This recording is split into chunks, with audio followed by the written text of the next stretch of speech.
वंदे मातरम, जय श्री राम। आप सभी आ जाइए, स्वागत है आप सबका। और आज हम सभी लोग किसी विशेष विषय पर चर्चा करने वाले थे, पहले से आप सबको जानकारी है।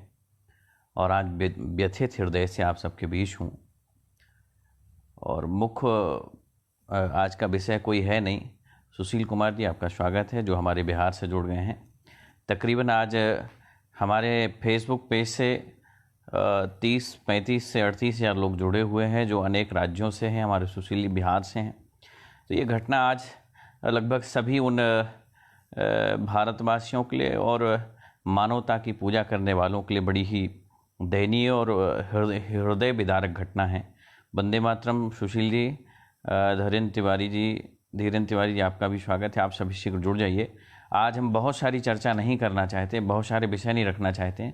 विषय सिर्फ इतना सा है कि कल जो घटना, परसों जो घटना हुई 16 तारीख को, इतनी भयावह घटना, मानवता को शर्मसार कर देने वाली। बहुत सारे लोग अब रोटियां भी सेकेंगे, बहुत सारे लोग इस पर चर्चा भी करने वाले हैं। और लोग इस पर रोज़ चर्चा करेंगे, इस पर अब राजनीति होगी। हमारे देश में लिंचिंग होती रहती है। मॉब लिंचिंग ऐसा नहीं आज ही हो रही है, ये लगातार होती रहती है। एक वहाँ साधु की हत्या नहीं हुई है या 2 साधुओं की हत्या नहीं हुई है, वहाँ 3 लोगों की मौत नहीं हुई है, 3 लोगों की हत्या नहीं हुई है, वहाँ समूचे भारत वर्ष की मानवता की हत्या हुई है। बहुत सारे लोग उस पर रंग रूप देंगे, रंग रोगन चढ़ाएंगे, एक नया रंग दिया जाएगा और उस पर चर्चा होगी कि हिंदू मरा है, मुस्लिम ने मारा है, मुस्लिम मरा है, हिंदू ने मारा है। आखिर कब तक ये हिंदू मुस्लिम का खेल चलता रहेगा? लगातार कभी मुस्लिम मारे जाते हैं, कभी हिंदू मारे जाते हैं और रोज़ मारे जाते हैं। आज जिसने भी वीडियो देखा होगा उसका दिल दहल गया होगा और एक टीस पैदा हो गई होगी कि काश हम वहाँ होते, काश हम ऐसा क्यों नहीं कर पाए, काश हम ऐसी जगह पे क्यों नहीं रुक पाए। तो ऐसे दुविधाजनक स्थिति मन को भयावह एक ऐसी सतह में ले जा करके छोड़ देने वाली, जहाँ से सिर्फ पीड़ा ही पीड़ा उदय होती है, पीड़ा ही पीड़ा उठती है। मानवता को शर्मसार कर दिया गया हो। और जिन वर्दियों पे हम सभी विश्वास करते हैं, जिन वर्दियों पे अभी विश्वास जागा था सारे देश का, सारे देश में वर्दियों की पूजा की जा रही थी इस कोरोना की महामारी से बचाने के लिए, जो चारों ओर 10 हमारी सेवा की, उन्हीं वर्दियों ने पालघर में जो शर्मिंदगी दिखाई। एक संत पालघर में जितना विश्वास के साथ, जितने भाव के साथ उस पुलिस वाले के पास पहुंचता है और पुलिस वाला जब झटका देता है, मानो ऐसे लगता है जैसे मानवता को छोड़ दिया हो, मानवता का हाथ झटक दिया हो। आज जो घटना हुई है, 16 तारीख को जो घटना हुई है, वो इतनी भयावह है, जिनका कोई अपराध नहीं, जिनका कोई दोष नहीं। हमारे देश में क्या भगवा पहनना अपराध बन गया है? हमारे देश में गणवेश में आना क्या अपराध बन गया है? हमारा देश इतना बदल चुका है कि जहां हम लोग जानवरों तक की सेवा किया करते थे, जानवरों तक की पूजा किया करते थे, हमारे जिस देश में जानवरों को भी बेहतर मानवता का हम लोग परिचय दिया करते थे, आज वही मानवता शर्मसार हो गई। उस 70 साल के साधु, 75 साल के साधु, जिसका कोई अपराध नहीं, जिसका कोई दोष नहीं। और धर्मो रक्षति रक्षता, जब जब धर्म का अपराध होगा, जब जब धर्म जो है नीचे गिरेगा, समझ लेना देश नीचे गिरेगा। धर्म का विनाश होना राष्ट्र का विनाश होना है। आज बहुत सारे लोग, हमने पढ़ा, कोई लिख रहा है कि लिंचिंग जब धर्मगुरुओं पे हुई तो दिक्कत थे, कोई लिख रहा मुसलमानों ने लिंचिंग की तब दिक्कत है, कोई कह रहा जब अकलात पे लिंचिंग हुई तब कोई समस्या नहीं। तो अकलात पे लिंचिंग होने का विषय जिनको समस्या दे रहा हो, पहले जानकारी कर लें। अकलात किस विषय पे मारा गया, मैं कोई चर्चा नहीं करना चाहता, ना अकलात पे, ना दुनिया के लोगों पे। मैं समरसता को ध्यान देने वाला व्यक्ति हूं, लेकिन समस्या इस सनातन की है। आज अकलाद या बकलाद या दुनिया के ये पागल लोग जो आज संविधान की बातें करते हैं, तो संविधान की बात करने वाले लोग 8 करोड़ वर्ष हमारा भारत पुराना है, 8 करोड़ वर्ष से हमारा भारत निरंतर चला आ रहा है। जिन बेवकूफ़ों को लगता हो कि संविधान अभी से चल रहा है, तो 8 करोड़ वर्ष से हम लोग बिना संविधान के तो नहीं रहे होंगे, बिना व्यवस्थाओं के नहीं रहे होंगे, बिना प्रणाली के नहीं रहे होंगे। और हमारे देश में जो प्रणाली है, हमारे देश में जो व्यवस्थाएं हैं, ये आज की नहीं है, सालों सदियों पुरानी है। सदियों से हम बिना संविधान के, बिना नियमों के, बिना कानूनों के ना चले होंगे। हमारा नियम सिर्फ मानवता थी, हमारा कानून सिर्फ मानवता थी और मानवता ही सारे निर्णय किया करती थी। आज दुर्भाग्य हमारे देश का कि हमारे देश में नृशंस हत्याएं कर दी जाती हैं। और आपने अगर देखा होगा उस घटना को, उस हृदय विदारक घटना को, मालूम चलता होगा कोई मानवों के साथ ऐसा अपराध कैसे कर सकता है। मानवों के साथ हुआ जघन्य अपराध। मुझे तो ऐसे लगता है कि ये मानव नहीं, ये राक्षस हैं, ये पिशाच हैं और इनका सिर्फ संहार होना चाहिए। आज बहुत सारे लोग कह रहे हैं कि साधु संतों को ऐसा नहीं बोलना चाहिए, साधु संतों को वैसा नहीं बोलना चाहिए, ये तो अहिंसा परमो धर्मा की स्थिति है। आज दुर्भाग्य यही है, अहिंसा परमो धर्मा का जो पाठ पढ़ा के बेवकूफ चले गए, जो बेवकूफ लोग अहिंसा परमो धर्मा का पाठ पढ़ा के गए हैं, ये हमें सिर्फ और सिर्फ अकर्मण्य बना के गए हैं, नपुंसक बना के गए हैं। आज कोई भी संत, कोई भी महंत, कोई भी धर्मगुरु अगर कुछ लिखता है तो ये दो कौड़ी के लोग लिख देते हैं कि आपको ऐसा नहीं लिखना चाहिए, आपकी मर्यादा खत्म। अरे दुष्टो, अगर मर्यादा खत्म होती है तो तुम लोग क्यों नहीं लिखते हो आगे आके? धर्म के अनुयायी जितने हैं ये चोला ओढ़े हुए हैं और राजनीतिक लाभ लेते हैं धर्म के नाम पे, कभी हिंदुत्व के नाम पे, कभी मुस्लिम के नाम पे। यही सबसे बड़े फसाद का जड़ है। आज हमारी समाज में बोया हुआ जो बीज है, हमारी समाज में आज जो भी बीज बोया गया है वो इन नेताओं की वजह से बोया गया, क्योंकि इन नेताओं को अपनी व्यक्तिगत लाभ चाहिए है, व्यक्तिगत स्वार्थों की पूर्ति चाहिए है, और व्यक्तिगत स्वार्थों की पूर्ति के लिए उन्होंने ऐसी भट्टियों में झोंक दिया हिंदू मुस्लिम बना करके कि हिंदू का मजीरा तुम ले लो, मुस्लिम का मजीरा हम ले लेंगे और बजाइए हम लोग जो है जिएंगे, हम लोग आपस में गले मिलेंगे, रात में हम लोग एकांत में जहां भी मिलेंगे गले मिल लेंगे, भाईचारे की भावना बनाएंगे, लेकिन देश को भड़का देंगे, देश में दंगे करा देंगे, देश में लिंचिंग करा देंगे। आज किसने की? हिंदू ने कर दी, कल किसने की? मुस्लिम ने कर दी। कभी मुस्लिम मरता है, कभी हिंदू मरता है, लेकिन कभी यह विषय उठा क्यों मरता है? आखिर कब तक ये मरते रहेंगे? हिंदू मुस्लिम कह के तुमने अपनी राजनीति चमका ली। जब जब मानवता मरती है तुम्हारी राजनीति जिंदा हो जाती है। चाहे कोई भी दंगे हो, 84 के दंगे हो और चाहे सिख दंगे हो, हमने जब जब देखा आप लोगों की रोटियां सिक जाती हैं और हम लोग अगर रह जाते हैं तो बस इसी विषय पर रह जाते हैं, हम भगवाधारी हैं, हम फलाने धारी हैं, हम ठिकाने धारी हैं, हम आज तक तह पे जाना भूल ही गए हैं। देश में जब जब धर्म मिट जाएगा, जब जब धर्म गुरु मिट जाएंगे, इस राष्ट्र का विनाश होने वाला है। ईश्वर भी अगर धरती पर जन्म लेकर के आता है, अवतार लेकर के आता है, तो जब जब होए धर्म की हानि, बाढ़ ही असुर अधम अभिमानी, और अधर्म अभिमानी और पिशाचियों की संख्या जब ज्यादा बढ़ जाती है तो कल की अवतार होगा नहीं होगा मुझे नहीं पता, लेकिन संतों का जो एक अब तेज देखने को मिलेगा, संतों के हृदय से जो ज्वाला निकलेगी, उस ज्वाला से सारा राष्ट्र जो है जलने वाला है।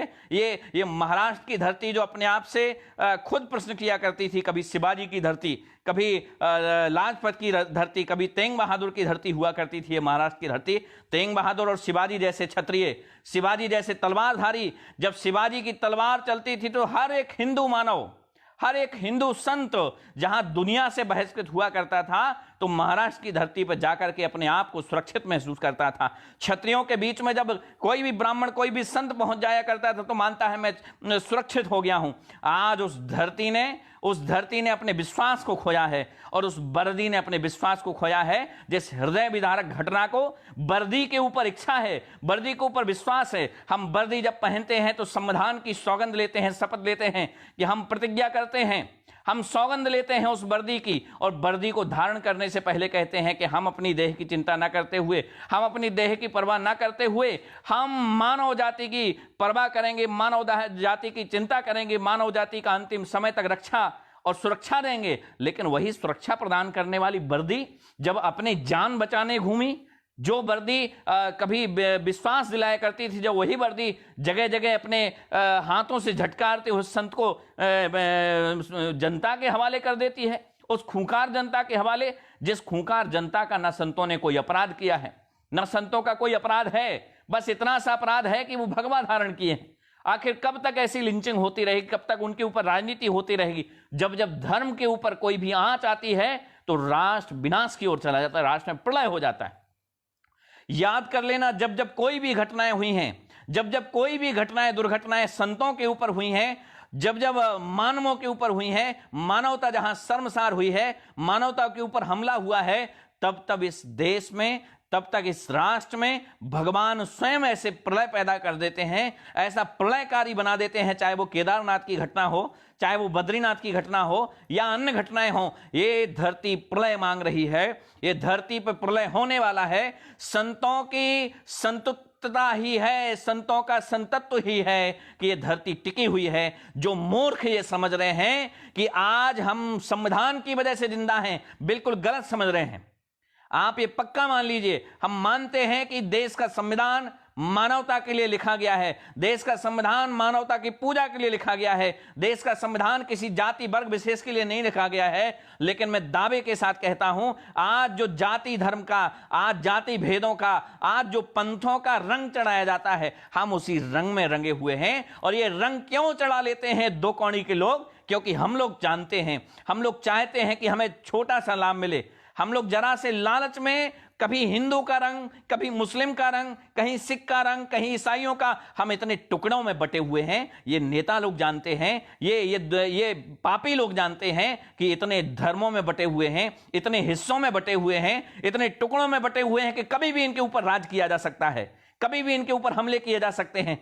क्यों? ये जानी समझी साजिश के तहत वहां 15 बंदूकधारी थे।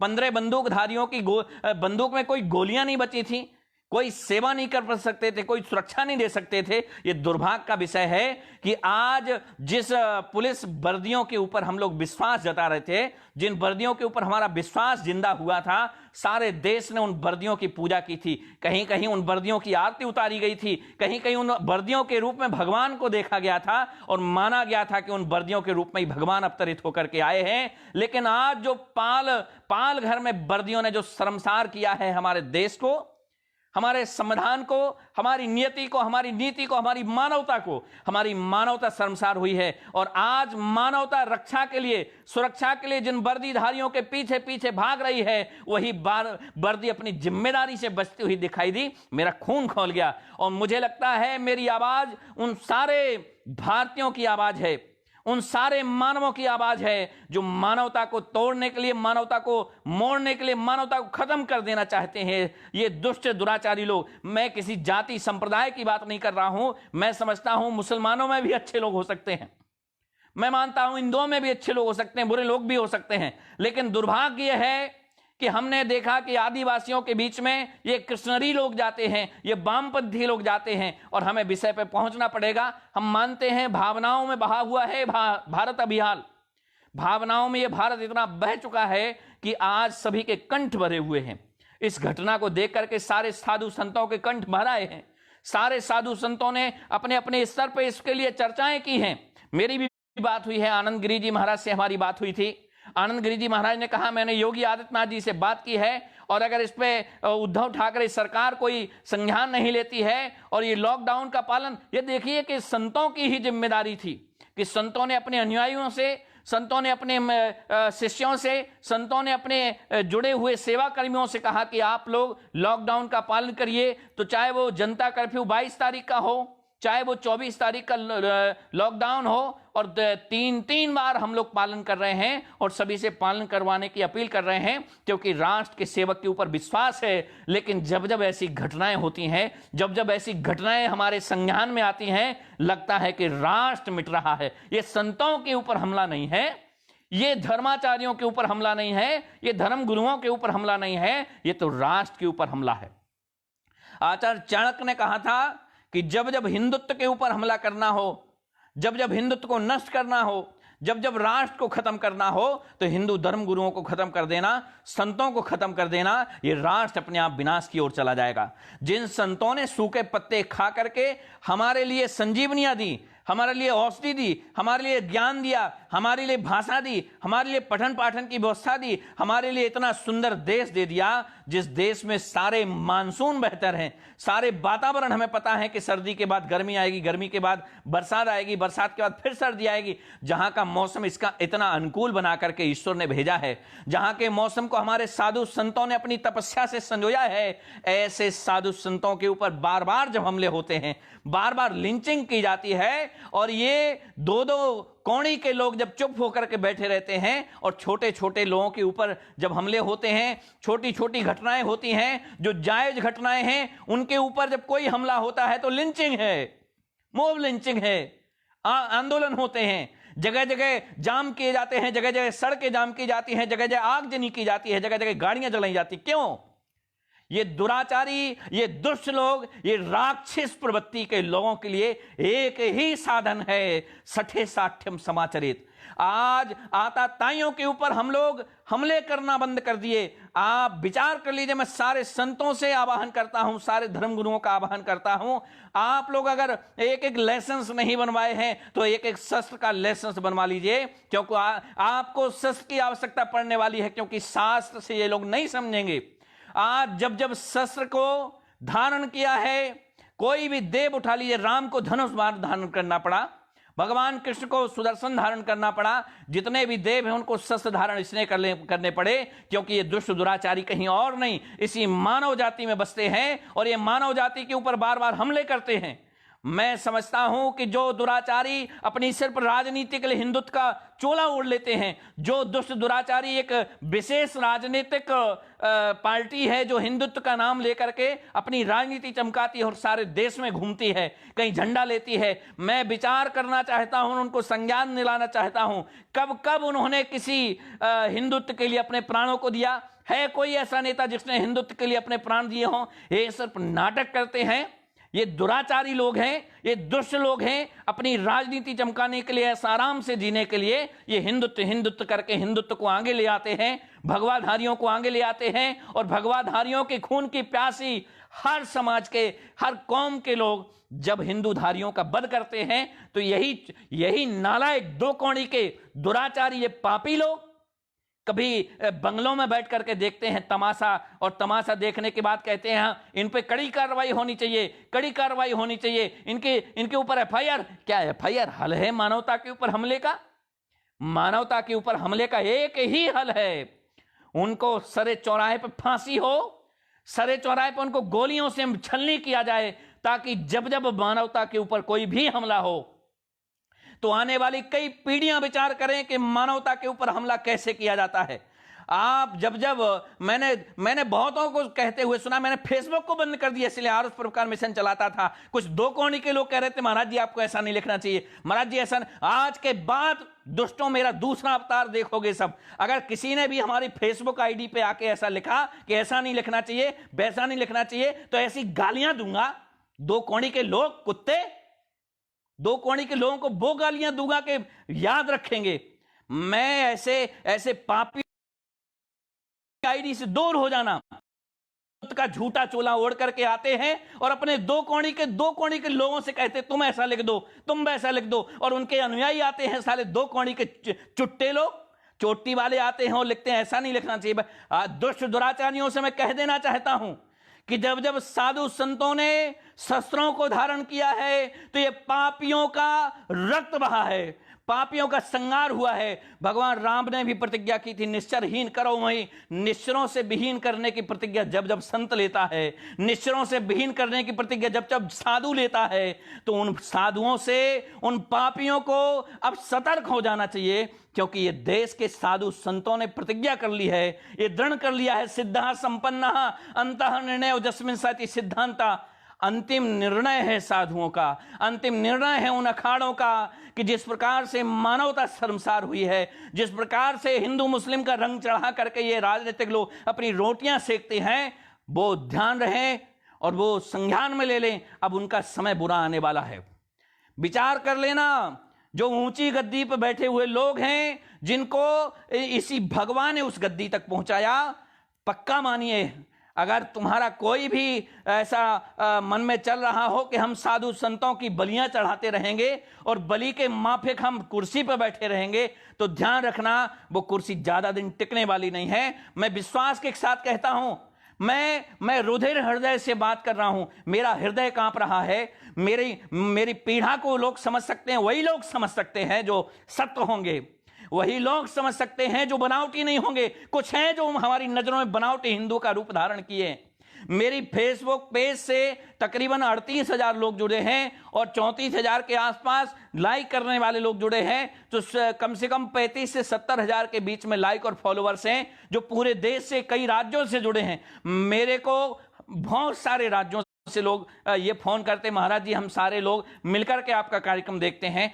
लगभग 100 से 200 लोग ऐसे हैं जो हमारे फेसबुक पेज से या आरोप परोपकार मिशन से जब भी हम लाइव आते थे, सारे परिवार के लोग देखते थे। हम नए नए विषयों को लेकर के आते थे, नए नए विषयों पर संज्ञान दिया करते थे। लेकिन इन दुष्ट दुराचारियों ने, हम जब जब उस फेसबुक पे आए तो कुछ गिने चुने लोगों ने जो हमारे खास बन करके अपने चेलों चपाटों से कहते थे ऐसा लिख दो, वैसा लिख दो, और उन दुराचारियों ने लिखा आपको ऐसा नहीं लिखना चाहिए, वैसा नहीं लिखना चाहिए। मैंने कहा चल भाई मैं फेसबुक नहीं चलाऊंगा। मैंने आरोप परोपकार जो मैं खुद चलाता था, हमारे कुछ फेसबुक चलाने वाले भैया हैं द्विवेदी जी, वो सारी आईडी जनरेट करते हैं। मैं तो किसी पे आता भी नहीं था, आरोप परोपकार मिशन आईडी चलाता था। लेकिन इन दुराचारियों को लगा कि ये तो अच्छे काम कर रहे हैं, ये तो समाज सेवा के काम कर रहे हैं। तो मेरा अल्प प्रवास है कहीं स्थान पे, मध्य प्रदेश के किसी स्थान पे मैं अल्प प्रवास पे हूं।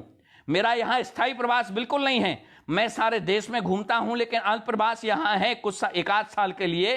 तो ये 1 साल ही खल रहा है कुछ लोगों को। क्यों? क्योंकि उनके मंसूबे, उनको पता है कि ऐसे व्यक्तियों के रहने पर हम पूरे नहीं कर सकते। धर्म की आड़ में जो लोग, विशेष दल के लोग अपनी राजनीति को चमकाना चाह रहे थे, उनकी राजनीति कमजोर पड़ रही थी। अहंकारी लोग हैं वो, जो अहंकारी हैं, उनके चेहरे से अहंकार झलकता है ऐसे लोगों से जो राजनीति करना चाहते हैं, 2 कौड़ी के लोग। मैं ऐसे सारे देश के राजनीतिक लोगों से एक अपील करता हूं कि ऐसे राजनीतिक लोग जो हिंदू, मुस्लिम और एक विशेष रंग चढ़ा करके अपनी राजनीति को चमकाना चाहते, वो याद रखें। जो लोग कहते हैं आपको ऐसा नहीं लिखना चाहिए, जो लोग कहते हैं आपको ऐसा नहीं करना चाहिए, मैं उनसे कह देना चाहता हूं कि मेरी आईडी से वो बेघर हो जाएं, मेरी आईडी से दूर हो जाएं। और जिनको ये लगता है कि अहिंसा परमो धर्मा ही एक सूत्र है, तो मैं दूसरी लाइन बता देता हूं, गांधी जी ने वो अहिंसा परमो धर्मा पूरा नहीं लिखा है। पूरा यह है, अहिंसा परमो धर्मा, धर्म हिंसा तथैव छो। जब जब धर्म के ऊपर कोई आघात होती है, जब जब धर्म के ऊपर उंगलियां उठती हैं, जब जब मानवता के ऊपर उंगलियां उठती हैं, तब तब शस्त्र उठा लेना चाहिए। जब तक काम शास्त्र से चल सके तो चलाइए, लेकिन जब शास्त्र पूरा उस कार्य को न कर पाए, जब तक शास्त्र राष्ट्र की रक्षा न कर पाए, तो शस्त्र तुरंत धारण कर लेना चाहिए। कोई देव ऐसा नहीं जिसने शस्त्र धारण न किया हो। इस देश में अब शस्त्र की अपार आवश्यकता है। मैं आप सभी लोगों से आग्रह करता हूं, अपने अपने संबंधित कलेक्टर को सूचना करिए कल ही, और अपने अपने आवेदन करिए लाइसेंस के लिए कि हमें शस्त्र की आवश्यकता है। क्योंकि कुछ 2 कौड़ी के दुराचारी दुष्ट न जाने कब कौन से रूप में, न जाने कब कौन सा रंग चढ़ा दे, कभी हिंदू का, कभी मुस्लिम का, कभी मॉब लिंचिंग होती है मुसलमानों के लिए, कभी हिंदुओं के लिए, लेकिन मरता कौन है? आम आदमी। मरता कौन? इंसान। ये 2 साधु नहीं मरे हैं, यहां मानवता मरी है, मानवता शर्मसार हुई है। मुझे वो दिखाई नहीं दे रहे हैं, वो मानव अधिकार आयोग वाले लोग जो चिल्लाते फिरते थे मानव अधिकार, मानव अधिकार, मानव अधिकार। वो कहां मर गया मानव अधिकार आयोग? 2 कौड़ी का मानव अधिकार आयोग बार बार पहुंचता। मुझे याद है वो 2017 की घटना, 2017 की घटना, कश्मीर की घाटी में उपचुनाव चल रहा है, और उपचुनाव के बीच में एक सेना के जवान के ऊपर, मेजर गगोई के ऊपर जूतों से, लातों से, घूंसों से मारा जाता है। विशेष दल के लोग, विशेष समुदाय के लोग उस गगोई के ऊपर जब हमला करते हैं, मेजर गगोई को जो है थप्पड़ मारते हैं, मेजर गगोई के ऊपर थूक देते हैं, मेजर गगोई की सर्विस पिस्टन छीन लेते हैं। मेजर गगोई के ऊपर जब बार बार हमले किए जाते हैं और मेजर गगोई का वो वीडियो जब वायरल होता है, तब तक मानव अधिकार आयोग नहीं आता है। लेकिन मेजर गगोई की मां उस मेजर गगोई को फोन लगाती है और पत्र लिखती है और कहती है, बेटा तूने मेरी कोख लजाई है। और एक घटना उस समय हुई थी कि मेजर गगोई की बहन का विवाह था, उसी अप्रैल में, अप्रैल का समय था, 9 अप्रैल की घटना थी। और 9 अप्रैल की घटना में मेजर गगोई के ऊपर जब लात घूंसे मारे गए, उपचुनाव कराने के लिए कश्मीर की घाटी में पहुंचे थे मेजर गगोई, और मेजर गगोई के ऊपर जब बार बार हमले किए गए, मेजर गगोई का वीडियो वायरल हुआ। जब तक मेजर गगोई को मारा जाता रहा तो कोई मानवाधिकार आयोग नहीं आया, किसी मानवाधिकार आयोग को कोई दिक्कत नहीं थी, कोई टुकड़े टुकड़े गेंद को समस्या नहीं थी, कोई मीडिया वालों को समस्या नहीं थी। लेकिन जब मेजर गगोई का वो वीडियो वायरल हुआ, उसी दिन दूसरे दिन मेजर गगोई की बहन का विवाह था। तो मेजर गगोई की बहन की विवाह को उस ससुराल पक्ष वालों ने मना कर दिया कि मैं ऐसे परिवार में विवाह नहीं करना चाहता, ऐसे परिवार में कोई विवाह नहीं करना, मुझे ऐसा कोई विवाह नहीं करना जिसका भाई कायर हो, ऐसे कायर परिवारों में मुझे विवाह नहीं करना। जो मेजर गगोई जूते खाता रहा हो, मेजर गगोई घूंसे खाता रहा हो, मेजर गगोई की सर्विस रिवॉल्वर छीन ले गई हो, ऐसे कायर बेटे के यहाँ कायर परिवार में मुझे कोई शादी नहीं करनी। ये ससुराल वालों ने उस बेटी के विवाह को मना कर दिया। तो उस मेजर गगोई की मां ने पत्र लिखा अपने बेटे को। एक उसी समय के किसी कवि ने कुछ रचनाएं की थी। मां ने बेटे को फोन लगाया, तूने कोख लजाई है। मां ने बेटे को फोन लगाया, तूने कोख लजाई है। तेरी बहना से सब कहते बुजदिल तेरा भाई है, तेरी बहना से सब कहते बुजदिल तेरा भाई है। ऐसी भी क्या मजबूरी थी, ऐसी क्या लाचारी थी। कुछ कुत्तों की टोली तुम शेरों पे कैसे भारी थी, कुछ कुत्तों की टोली तुम शेरों पे कैसे भारी थी। वीर शिवा के वंशज थे, वीर शिवा के वंशज थे, कैसे धूल तुम चाट गए। हाथों में हथियार जो थे क्या उन्हें चलाना भूल गए, हाथों में हथियार जो थे क्या उन्हें चलाना भूल गए। ऐसी क्या मजबूरी थी, ऐसी क्या लाचारी थी। कुछ कुत्तों की टोली तुम शेरों पे कैसे भारी थी। और उस बेटे ने, उस मेजर गगोई ने जब अपनी मां का पत्र लिखा, मां को पत्र लिखा दोबारा, और एक जवाब में जब पत्र भेजा तो उसने कहा, मां इतना भी कमजोर नहीं था। ये उसके शब्द थे, मां इतना भी कमजोर नहीं था, इतना भी कमजोर नहीं था, कुछ मेरी मजबूरी थी। इतना भी कमजोर नहीं था, कुछ मेरी मजबूरी थी। ऊपर से फरमान नहीं था, चुप्पी बहुत जरूरी थी। ऊपर से फरमान नहीं था, चुप्पी बहुत जरूरी थी। मां नेता ही पिटवाते हैं, मां नेता ही पिटवाते हैं हमको इन गद्दारों से, मां नेता ही पिटवाते हैं हमको इन गद्दारों से। गोली का आदेश नहीं है दिल्ली के दरबारों से, लेकिन गिन गिन करके बदला लूंगा। ये मेजर गगोई की बात थी, गिन गिन करके बदला लूंगा, कसम ये मैंने खाई है। मां गुड़िया से कह देना ना बुजदिल तेरा भाई है, मां गुड़िया से कह देना ना बुजदिल तेरा भाई है। और दूसरे दिन मेजर गगोई ने उस अहमद डार को जीप के बोनेट पर बिठाला, और उस अहमद डार को जीप के बोनेट पर, मोहम्मद अहमद डार को जब जीप के बोनेट पर बिठाला और सारी कश्मीर में घुमाया, तो ये टुकड़े टुकड़े गैंग सक्रिय हो गई, और ये मानवाधिकार आयोग जो है सक्रिय हो गया, और 10 लाख रुपए का जुर्माना लगाया अहमद डार के ऊपर। जब अहमद डार के ऊपर जूते मारे गए, अहमद डार के ऊपर जो है गाड़ी में बांधा गया, तो समस्या है। लेकिन जब मेजर गगोई को जगह जगह घुमाया गया तो कोई समस्या नहीं। मेजर गगोई के ऊपर लातें मारी गई तो कोई मानवाधिकार आयोग नहीं आया। मेजर गगोई के ऊपर थूका गया, मारा गया, तो कोई जो है मानवाधिकार टुकड़े टुकड़े गए, किसी को समस्या नहीं। लेकिन उसी मेजर गगोई ने जब अहमद डार को जीप के बोनेट पर बांध करके पूरे कश्मीर में घुमाया, तो इनको समस्या है। ध्यान रखना, जो लोग हिंदुत्व का झूठा ढोंग करते हैं, जो विशेष दल के लोग राजनीति के लिए भगवा को सिर्फ उपयोग करना जानते हैं, भगवा को आगे करके खुद पीछे हो जाते हैं। ये ध्यान रहे इनको कि इनके ऊपर भी बहुत जल्दी बहुत बड़ी आपात समस्या आने वाली है। जब जब देश में संतों के ऊपर हमला होता है, जब जब देश के ऊपर और संतों के ऊपर हमला हुआ है, तो आचार्य चाणक्य ने कहा है कि देश तब तक सुरक्षित है जब तक संत सुरक्षित है। जिस दिन संत परेशान हो जाएगा, जिस दिन संत अपमानित हो जाएगा, उस दिन ये धरती रोती है, धरती का जर्रा जर्रा रोता है। आज उस घटना को देख करके, पाल घर की घटना को देख करके मुझे लगता है कि जो सच्चा हिंदू होगा, जो सच्चा सनातनी होगा, और यहां तक कि जो सच्चा मानव होगा, किसी भी धर्म, किसी भी जाति, किसी भी संप्रदाय से हो, मुझे कोई समस्या नहीं उन मुसलमानों से। मुझे वो बार बार वो कविता याद आती है, किसी मंदिर का, किसी मस्जिद, किसी इमारत का, किसी मंदिर या किसी मस्जिद या किसी इमारत की माटी तो लगी इसमें भाई मेरे भारत की। किसी मंदिर या किसी मस्जिद या किसी इमारत की माटी तो लगी इसमें भाई मेरे भारत की। लहू था हिंदू का तो अल्लाह शर्मिंदा रहा, मुरा मुसलमान तो राम कब जिंदा रहा।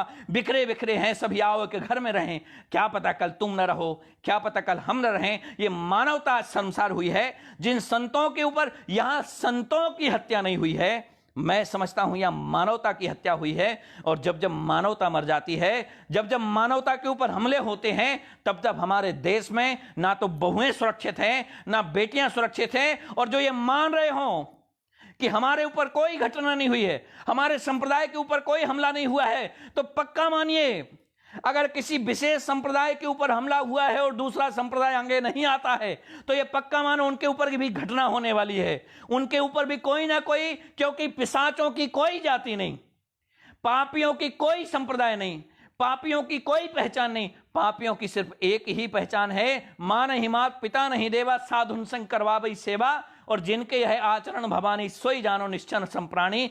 पहले पापियों की पहचान होती थी बड़े बड़े नाखून, बड़े बड़े बाल, काला विशाल देह, काले विशाल का रूप, काला विशाल का देह, पता चलता था नरसंहार करने वाले ही पिशाच हैं। लेकिन आज हमारे बीच में, आज हमारे समाज में ही रह करके पिशाच बन करके रहते हैं जिनकी कोई पहचान नहीं है, जो हमारे जैसे ही दिखते हैं, हमारे जैसे ही हैं। तो उनकी पहचान अगर करनी हो तो तुलसीदास जी ने लिखा है, मां नहीं मात पिता नहीं देवा साधु संग करवावई सेवा। जो साधुओं का अपमान करते हो, साधुओं के लिए बुरे शब्द लिखते हो, साधुओं के लिए बुरे शब्दों का परोसना करते हो, जो साधु संतों का अपमान करते हो, माता पिता की सेवा न करते हो, जिनके यह आचरण भवानी सोई जानो निश्चर संप्राणी, यही समाज में आज निश्चर हैं। आज निश्चरों को पहचानने की आवश्यकता है। ये सारे निश्चर कहीं और नहीं, हम सबके बीच में बसते हैं और अपने तथाकथित राजनीतिक लाभ के लिए कभी हिंदू का मजीरा पकड़ा देते हैं, कभी मुसलमानों का मजीरा पकड़ा देते हैं, और हम आपस में लड़ मरते हैं, आपस में टूट जाते हैं। और हिंदुत्व को नष्ट करने में, हिंदुत्व को नष्ट नाबूद करने में इन्हीं की बड़ी भूमिका है। जो ये बड़े दल के लोग हैं, आज सत्ता पे भी बैठे हैं और आज बार बार घटनाएं होती हैं। कभी नासिक में संतों को मार डाला जाता है, कभी पालघर में संतों को मार डाला जाता है। उन संतों का अपराध क्या था? उन संतों के ऊपर बहुत सारे संविधान की जो है दुहाई दे करके लिख रहे हैं कि संविधान ना होता तो न्याय भी ना मिल पाता। तो मैं ध्यान दिलाना चाहता हूं कि संविधान तो अभी आया, 70-80 वर्ष भी नहीं हुआ होगा। आज 8,32,000 वर्ष पुराना है भारत। 8,32,000 वर्ष पुराना भारत, जिन भारत के नाम से भारत पड़ा है, तो ये भारत बिना संविधान के नहीं चला होगा, बिना नियमों के नहीं चला होगा, बिना व्यवस्थाओं के नहीं चला होगा। तो इस 8,32,00,000 वर्ष पुराने भारत में नियम भी था, यहाँ की व्यवस्थाएं भी थी, यहाँ की मर्यादाएं भी थी, और संतों की सेवा की जाती थी। मुझे याद है राजेंद्र दास जी महाराज पूज्य संत, विशेष संत हैं, अंतर्राष्ट्रीय संत हैं, जो कह रहे थे कि बुंदेलखंड की एक भूमि थी जहां संतों से लड़ने के लिए, ब्राह्मणों से लड़ने के लिए भी जब कभी आक्रामक हुआ करते थे लोग, तो कहते थे भैया तुमसे तो हाथ ही जोड़े, महाराज तुमसे हाथ जुड़े, हमें तुमसे लड़ाई नहीं लड़नी। ये मर्यादा हुआ करती थी संतों की। लेकिन हम इतने कायर हो गए हैं, आप याद रखना, सठे साठ्यम समाचरित का पालन जब तक नहीं करोगे, सठे साठ्यम समाचरे, सठ के साथ सठता नहीं करेंगे जो संत, सठ के साथ सठता ही एक सुझाव है और वही बचाव है। आप सठ सुधरई सठ संगति पाई, गोस्वामी बाबा को ऐसा कभी नहीं लिखना पड़ता। गोस्वामी बाबा ने अगर लिखा है सठ सुधरई सठ संगति पाई, तो कहीं ना कहीं जरूर उनके मन में कोई ऐसी पीड़ा हुई होगी, उनके मन में जरूर कहीं गलानी हुई होगी, तभी उन्होंने लिखा है कि सठ के साथ सठता करने में कोई बुराई नहीं। और जो एक विशेष अपना चोला ओढ़ करके बैठे हुए संत हैं कि हम ऐसा लिखेंगे तो लोग क्या कहेंगे, ऐसा करेंगे तो लोग क्या कहेंगे, उस चोले से बाहर आइए, आप उस मर्यादा से बाहर आइए। जब जब देश की मर्यादाएं टूटने लगे, जब जब देश नष्ट होने लगे, जब जब देश से हिंदुत्व मिटने लगे, जब जब देश से सनातन नष्ट होने लगे, तब तब याद रखना, जितने दोषी वो अपराधी हैं, जितने दोषी वो दुष्ट दुराचारी हैं, उससे भी ज्यादा दोषी वो लोग हैं जो इतनी बड़ी घटनाएं हो जाने के बाद भी चुप्पी साधे रहते हैं, जिनके एक भी स्टेटमेंट नहीं आए, जिनका एक भी बयान नहीं आया। मुझे याद है ये घटना, ये संज्ञान में है मेरे कि ये घटना लगभग आदिवासियों के बीच से हुई है, ये किसी विशेष संप्रदाय के लोगों से नहीं हुई है। लेकिन उन आदिवासियों के मन में ये विचार आया कैसे, इस पे ध्यान देने की जरूरत है। जो लोग ये मान करके चल रहे हैं ये तो साधु संतों के ऊपर हमले हुए हैं, हमें क्या लेना देना। तो याद रखना, जलते घर को देखने वालों, जलते घर को कई बार फेसबुक पे लोग लिखते हैं, महाराज जी आपको ऐसा नहीं लिखना चाहिए, महाराज जी आपको वैसा नहीं लिखना चाहिए। ऐसे लोग अगर धोखे से भी अगर हमारी किसी आईडी पे टकरा गए तो ऐसी गालियां दूंगा कि उनने कभी सोचा भी नहीं होगा। ध्यान रखना कि जो ये नेता, ये गुर्गे हैं, जो ये मानते हैं, ये गुर्गे दुराचारी हिंदुत्व का चोला ओढ़ करके समाज के बीच में अराजकता फैलाते हैं, ऐसे लोग ध्यान रहे कि हमारी आईडी पे ना तो अपने चेले चपाटों से कुछ लिखवाएं और ना खुद लिखें। अगर ऐसा लिखा तो वो रूप देखेंगे अब हमारा कि उनको समझ में आ जाएगा। मैं कितना सज्जन हूं, मैं कितना सीधा हूं, मैं वाकई सीधा हूं, मैं वाकई सज्जन हूं, मैं हृदय से साफ हूं, मैं हृदय से कभी भी किसी का बुरा नहीं चाहता था। लेकिन अगर अब ये दुराचार ये मानते हो कि हम सीधे हैं, सज्जन, इनके ऊपर हमले कर दिए जाएंगे, इनके ऊपर चढ़ाई कर दी जाएगी। कभी कभार लोग फोन लगाते हमसे शास्त्रार्थ करो, 2 कौड़ी के लोग हमसे शास्त्रार्थ करेंगे। क्यों? ठेका ले रखा है शास्त्रार्थ करने का।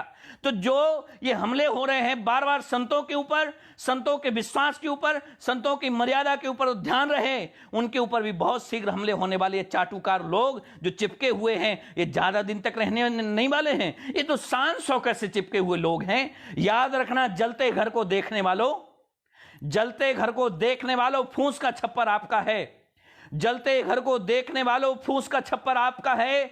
पीछे तेरे तेज हवा है, आगे मुकद्दर आपका है। उसके कत्ल पे मैं भी चुप था, उसके कत्ल पे मैं भी चुप था, मेरा नंबर अब आया। मेरे कत्ल पे आप भी चुप हैं, अगला नंबर आपका है। जब जब संतों का तिरस्कार होगा, जब जब संतों के ऊपर आंच आएगी, जब जब संत यहां से नष्ट होगा, देख लेना ये देश नष्ट हो जाएगा। भगवान श्री राम जी सरकार बार बार आते हैं, नाना प्रकार के रूप बदल करके आते हैं। और वो इसीलिए आते हैं कि जब जब देश से, इस दुराचारता से, इस राक्षसपना से जब जब देश गुजर रहा होता है, तब तब संत आता है और संत इस देश को बचा लेता है। देश की राजनीति जब देश को नष्ट करने लगती है, देश की राजनीति बार बार इस राष्ट्र के ऊपर हमले करने लगती है, जब जब देश की राजनीति, ये फूहड़ लोग, ये नाना प्रकार के मंजीरे पकड़ा करके देश की अखंडता को नष्ट करते हैं, तब तब संत आते हैं और सूखे पत्ते खा करके, भूखे रह करके, अपना घर छोड़ करके, अपना बार छोड़ करके, अपना परिवार छोड़ करके, अपनी सारी जिम्मेदारियां राष्ट्र को लेकर के चलते हैं। राष्ट्र को ही परिवार मानते हैं। अयम निजः परोवेति गणना लघु चेतसाम उदार चरित्रा नाम तु वसुदैव कुटुंबकम की नीति को धारण करते हैं।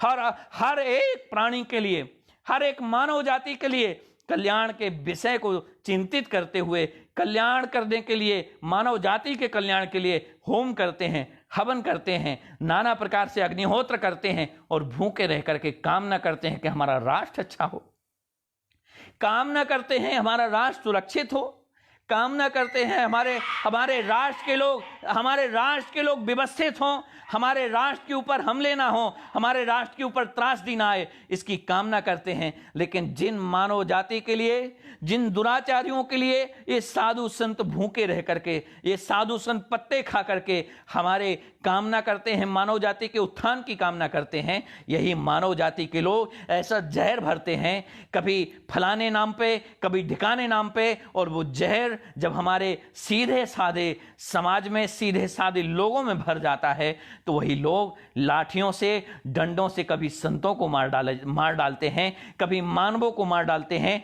और मानवता नष्ट होती है। हमारी मानवता मर गई है। बार बार हमारी मानवता के ऊपर हमले किए जा रहे हैं, बार बार संतों के ऊपर हमले किए जा रहे हैं। तुम सबको कुछ भी ये लिखने की आजादी है, माना, लेकिन संतों को मैं अब स्मरण कराना चाहता हूं, जो संत ये मान रहे हो, वो जो संत मान रहे हो कि अब ये हमले नहीं होंगे, तो ऐसा बिल्कुल ना माने। अब और ये हमले और बढ़ेंगे, अब ये हमले बढ़ेंगे। रक्षा सुरक्षा यदि करनी है तो शास्त्र अकेले रक्षा नहीं कर सकते, शास्त्रों को धारण कर लीजिए। बिना शास्त्रों के ना तो आप अपनी सुरक्षा कर सकते हैं, ना राष्ट्र की रक्षा कर सकते हैं। वो पालघर का, वो हैदराबाद, वो कासा गांव, कितनी घटनाएं ऐसी हैं जो रोज हो रही हैं, कितनी घटनाएं हैं जो कभी दिखाई नहीं देती। अगर कई मौलवी मस्जिदों में कई दुराचार करते हैं, किसी को कोई समस्या नहीं, मौलवी कई बार अपराध करते हैं, किसी को कोई समस्या नहीं, लेकिन हिंदू धर्मगुरु अगर मंदिर में बैठ करके जरा सा अपराध कर देते हैं तो देखिए मीडिया पीछे पड़ जाती है, कितने लोग पीछे पड़ जाते हैं, फांसी की मांग होने लगती है। क्यों? सिर्फ उसने दुराचार कर दिया। इतना सा दुराचार कर दिया कि किसी नेताजी को बुला करके उसने सम्मान नहीं दे पाया, और उन नेताजी ने कहीं महिलाओं के माध्यम से, कहीं हरिजन एक्ट के माध्यम से बेचारे उन संत को इतना मजबूर कर दिया, इतना बहिष्कृत कर दिया कि उस संत को या तो फांसी लगानी पड़ी या फिर उस संत को समाज से दूर चला जाना पड़ा। तो इन दुष्ट दुराचारियों से कह देना, और ये साधु संत एक कान पकड़ लें और गांठ बांध लें कि राजनीतिक लोग साधु संतों का सिर्फ उपयोग करते हैं, उपभोग करते हैं, और ये साधु संतों को इतना बहिष्कृत करते हैं, इतना बेइज्जत करते हैं, कोई नहीं कर सकता, आज समाज में नीचे तबकों को आप लोग बहिष्कृत, नीचे तबके के लोगों को आपने अलग मान लिया, आपने नीचे तबकों के लोगों को हमसे अलग कर लिया, अपने आप से अलग कर लिया। यही कारण है कि आज हिंदुत्व कमजोर हुआ है। हिंदुत्व को यदि मजबूत करना है तो अब भी कुछ नहीं बिगड़ा है। आप उन बस्तियों में जाना शुरू कर दीजिए, उन छोटी बस्तियों में जाना शुरू कर दीजिए जो आज भी इंतजार कर रहे हैं कि हमारे सनातनी भाई आएंगे, हमें गले से लगाएंगे, हमारे सनातनी भाई हमारे शादियों में आएंगे, हमारे सनातनी भाई हमसे प्रेम रखेंगे, हमारे सनातनी भाई हमें अवसर देंगे। लेकिन ये विशेष दल के लोग जो भगवा भगवा चिल्ला करके अपनी राजनीति को चमकाते हैं और हमारे देश की अखंडता और हमारी मानवता के ऊपर हमला करते हैं, इनसे बच के रहना होगा, क्योंकि यही वो दुष्ट हैं, यही वो दुराचारी हैं जो हमारे देश की अखंडता को, हमारे मानव जाति से भरे हुए इस देश को, हमारी अस्मिता को तोड़ करके इनने कभी हिंदुओं में बांट दिया, कभी मुसलमानों में बांट दिया और इस देश के रोज नए टुकड़े करते हैं। अब दलितों के रूप में एक नया टुकड़ा हो रहा है। आप सभी दलितों से, सभी हिंदुओं से, सभी मुसलमानों से, सभी ईसाइयों से और जितने भी जिन जिन कौमों के लोग हों, चाहे फारसी हों, मैं सभी मानव जाति से अपील करता हूं कि जो मानव जाति के लोग ये मान रहे हों कि हमारे ऊपर हमला नहीं हुआ है, ये तो संतों के ऊपर हमला हुआ है, तो ये पक्का माने वो आग फैली है तो दो लोगों पर रुकने वाली नहीं है। वो आग फैली है तो बढ़ेगी और एक त्रासदी होगी और उस त्रासदी में ये समूचा भारत नष्ट हो जाएगा, समूचा राष्ट्र नष्ट हो जाएगा। ये रोज रोज यहाँ नरसंहार हो रहे हैं, रोज रोज लिंचिंग हो रही है, रोज रोज हत्याएं हो रही हैं, हृदय को विदारक कर देने वाली हैं। हम लोग तो उस देश के लोग थे, हम उस राष्ट्र के मानव थे, उस राष्ट्र में हम प्रवास करते थे जहां एक छोटे से पक्षी को कोई पीड़ा होती थी तो हम लोग उसके ऊपर हाथ घुमाने लगते थे, उसकी रक्षा करने लगते थे, हम उसके लिए सब कुछ दे दिया करते थे। मैंने देखा कि पक्षियों को भी हम देव माना करते थे। जटायु को हमने देवों से कम माना क्या? काग को हमने काग भुसुंड की उपमा देकर के कम माना क्या? श्वान कुत्ते को भी हमने भैरव का वाहन माना। हमने एक एक जीव को ऐसे माना कि अयम निजाह परोबेति, मैं पहले भी कह चुका हूं, अयम निजाह परोबेति गणना लघु चेतसा मुदार चरित्रा नाम तू बसदैव कुटुंबकम। ये हमारा कुटुंब है। ये मानव जाति के अलावा जो छोटे छोटे जीव हैं, छोटे छोटे जलचर हैं, छोटे छोटे थलचर हैं, हम सभी को एक माना करते थे। सभी में हमारा प्रेम हुआ करता था, सभी में हमारी भावना हुआ करती थी। और कुत्ता भी सही, लेकिन हमसे इतना प्रेम करता था, हमसे इतनी भावनाएं जुड़ जाती थी कि हम उसको भी कभी मार नहीं पाया करते थे। कभी धोखे से बच्चे मार दे तो हमें कष्ट हो जाता था। हमारे घर में पले हुए कुत्ते भी कभी मर जाया करते थे, हमारे घर में पला हुआ जीव भी मर जाया करता था, तो दो दिनों तक हम भोजन नहीं पाया करते थे। हमारी मानवता यह थी कि हमारे घरों में जब जब कोई भी हानियां होती थी, भले ही एक बिल्ली पली हुई है, एक तोता पला हुआ है, और अगर उसकी मृत्यु हो जाती थी तो 4-4 दिन तक पूरा घर भोजन नहीं करता था। इस मानवता के भारत को ये दुष्ट दुराचारी लोग यहां तक ले आए हैं कि वहां साधु भीख मांग रहे हैं, मुझे छोड़ दो, बार बार अपनी मौत को अपने सामने देख रहे हैं। और उस मौत को जब सामने देखा तो उन वर्दियों के बीच में जाकर के उन वर्दीधारियों से ऐसी इच्छा कर रहे हैं शायद ये बचा लेंगे।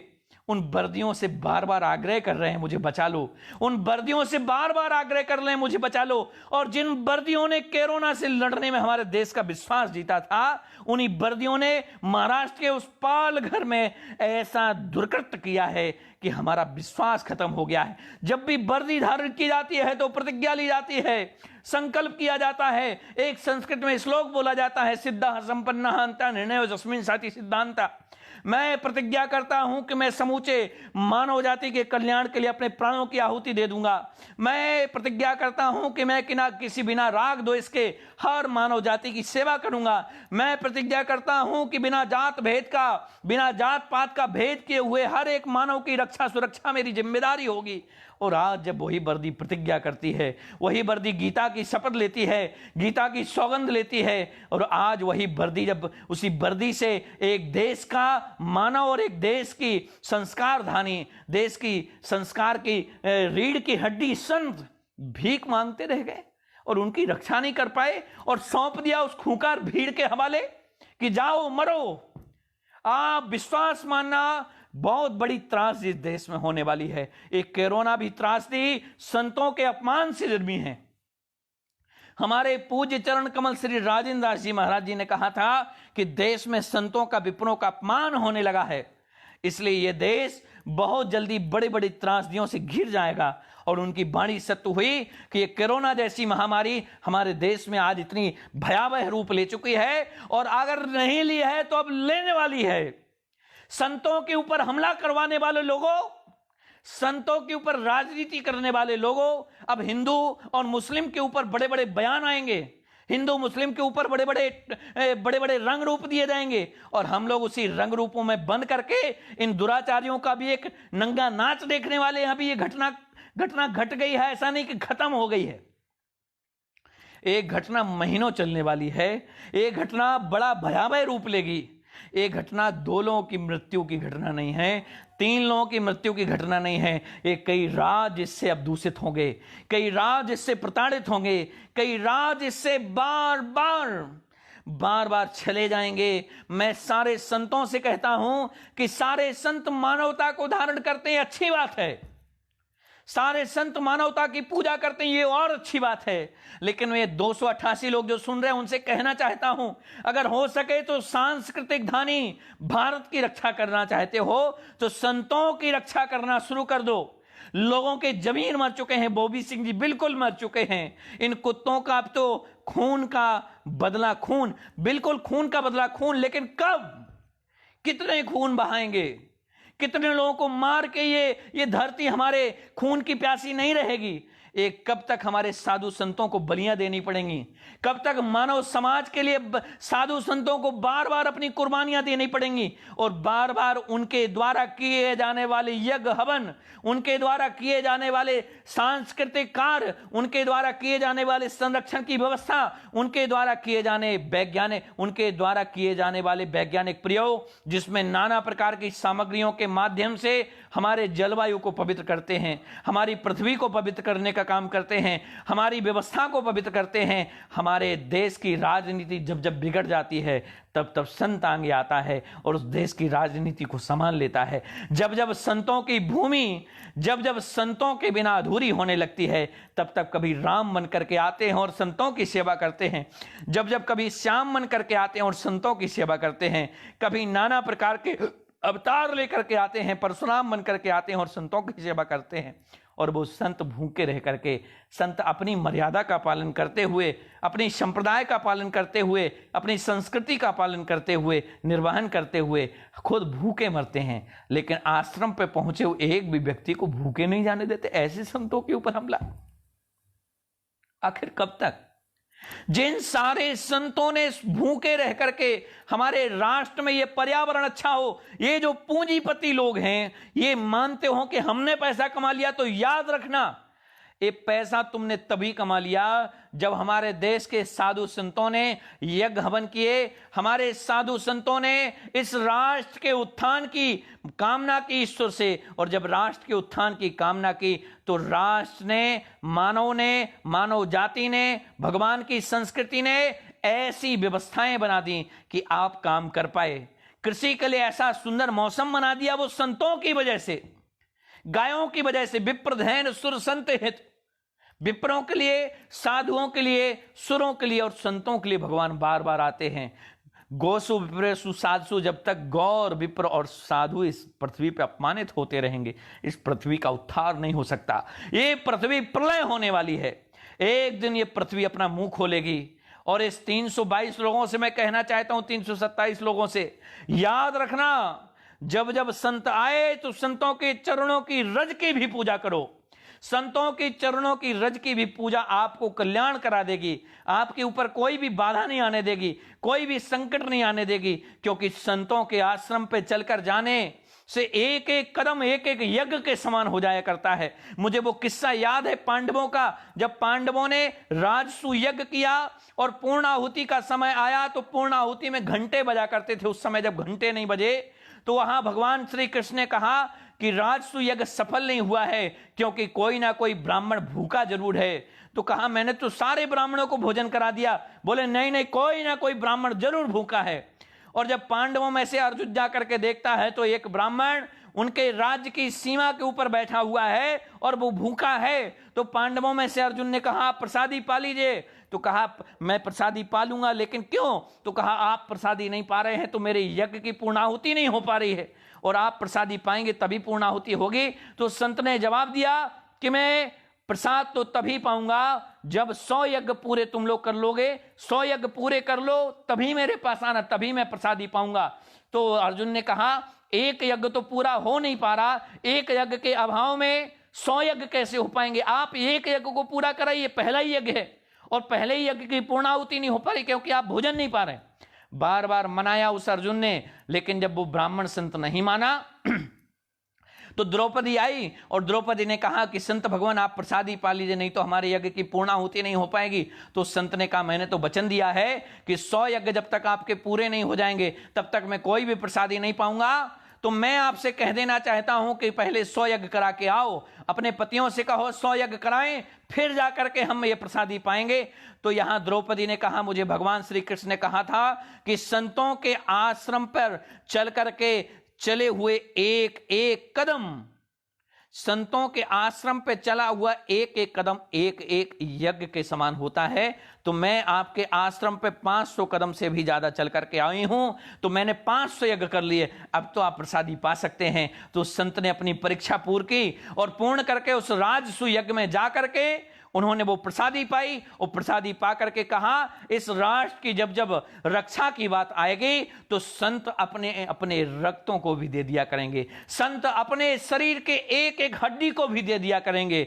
इन संतों ने इस राष्ट्र को क्या नहीं दिया, इन संतों ने इस राष्ट्र को क्या क्या नहीं दिया। मैंने माना कि ये राष्ट्र आज धनवान हो चला है, मैंने माना कि ये राष्ट्र बार बार उत्तरोत्तर वृद्धि कर रहा है, तो ये मत मानना कि व्यापारियों की वजह से कर रहा है, ये मत मानना कि राजनीतिक लोगों की वजह से कर रहा है, ये पक्का मानना जब जब देश के संत हमारे राष्ट्र की कल्पना के लिए, राष्ट्र के उत्थान के लिए ईश्वर से झूठी कामना भी कर देते हैं, तो ईश्वर उस झूठी कामना को भी स्वीकार कर लेता है। विप्रों का श्राप अगर किसी को मिल गया तो उनके आने वाली पीढ़ियां भी कभी विकास नहीं कर सकती।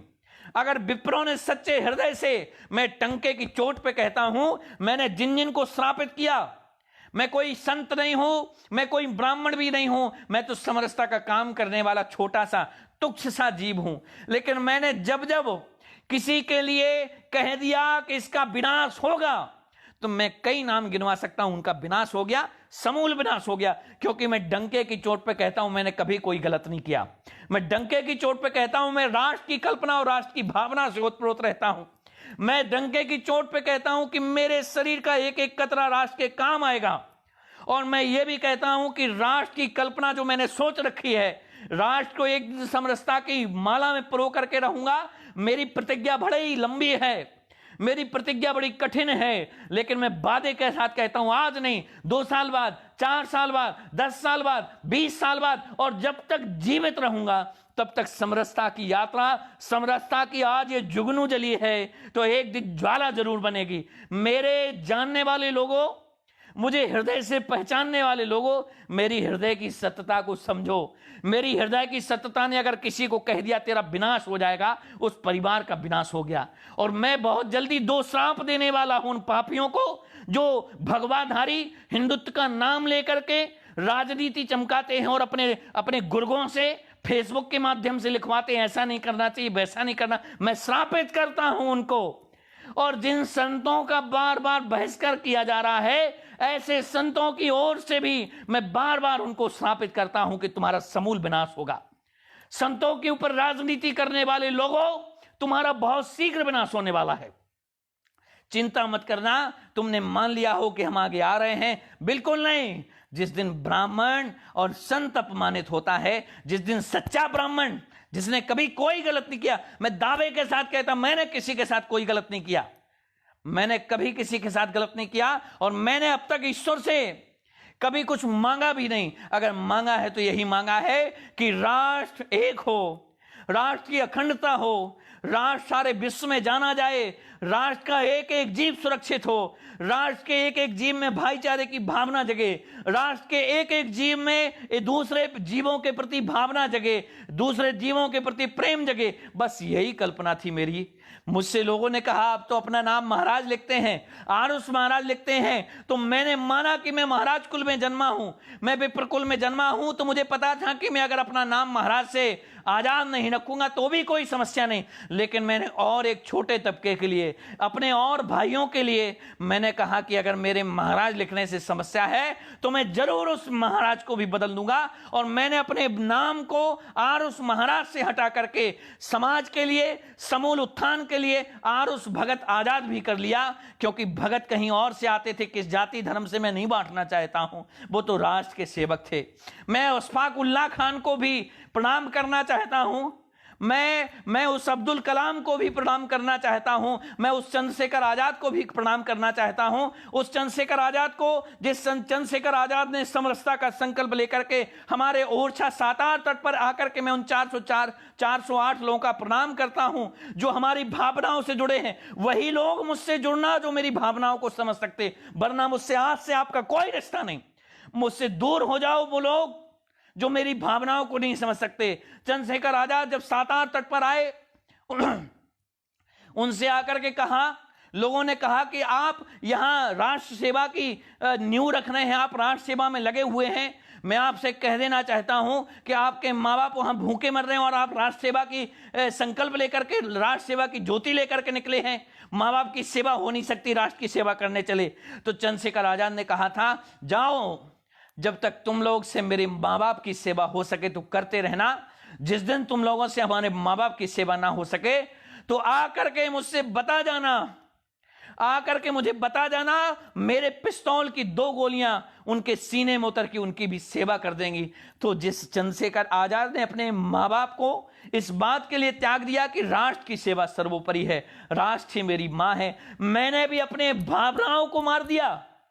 मैंने अपने घर, अपने परिवार, मैंने अपने परिवार की भावनाओं को, मैंने अपनी माँ की भावनाओं को, मैंने अपनी पिता की भावनाओं को सिर्फ इतनी सी वजह से दूर रख दिया कि मैं राष्ट्र की सेवा करना चाहता हूं, मैं राष्ट्र के लिए समरसता का काम करना चाहता हूं। मेरा एक सपना है कि मैं राष्ट्र को एक ही धागे में पिरो देना चाहता हूं। हमारे अखिलेश कुमार स्वर्णकार जी लिख रहे हैं, यदा यदा ही धर्मस्व ग्लानिर्भवति भारता अभ्युत्थानाम धर्मस्व तदात्मानं सृजाम्यहम्। जब जब इस धरती पर अधर्म बढ़ेगा तब तब कोई ना कोई कृष्ण जरूर आएगा, कोई ना कोई कल की अवतार लेकर के जरूर आएगा और इन पापियों का समूल विनाश होगा। ये जो पापी दुराचारी आज राजनीति को चमकाने के लिए संतों की बलियां दे देते हैं, साधुओं की बलियां दे देते हैं, ब्राह्मणों का अपमान करते हैं, मैं वादे के साथ कहता हूं उनकी राजनीति आगे कभी जा नहीं सकती। मेरा श्राप है, मैं आज श्रापित करता हूं, ऐसे दुष्ट दुराचारियों की राजनीति कहीं से कहीं तक नहीं जाएगी। मैं छाती ठोक के कहता हूं, अगर मैंने कभी सच्चाई से भगवान की सेवा की होगी, राष्ट्र की कल्पना सच्ची रखी होगी बिना किसी स्वार्थ के, तो मेरी एक एक पीड़ा को स्वीकार करना ईश्वर, मेरे एक एक आंसू को स्वीकार करना है ईश्वर। मैं उन संतों की उस घटना को देख करके इतना व्यथित हूं कि मैं बहुत जल्दी इस लॉकडाउन के खुलने के बाद मेरी अवधेशानंद जी, पूज्य अवधेशानंद जी गिरी जी से बात हुई, मेरी आनंद गिरी जी से बात हुई। आनंद गिरी जी ने कहा कि आप चिंता मत करिए, पूरा बदला लिया जाएगा, आप चिंता मत करिए, ये रक्त की नदियां बहेंगी। लेकिन मैं जानना चाहता हूं किससे बदला, मैं जानना चाहता हूं कौन सी खून की नदियां, मैं जानना चाहता हूं किसको मारें, किसको मारने की बात की जा रही है, किसको सजा देने की बात की जा रही है।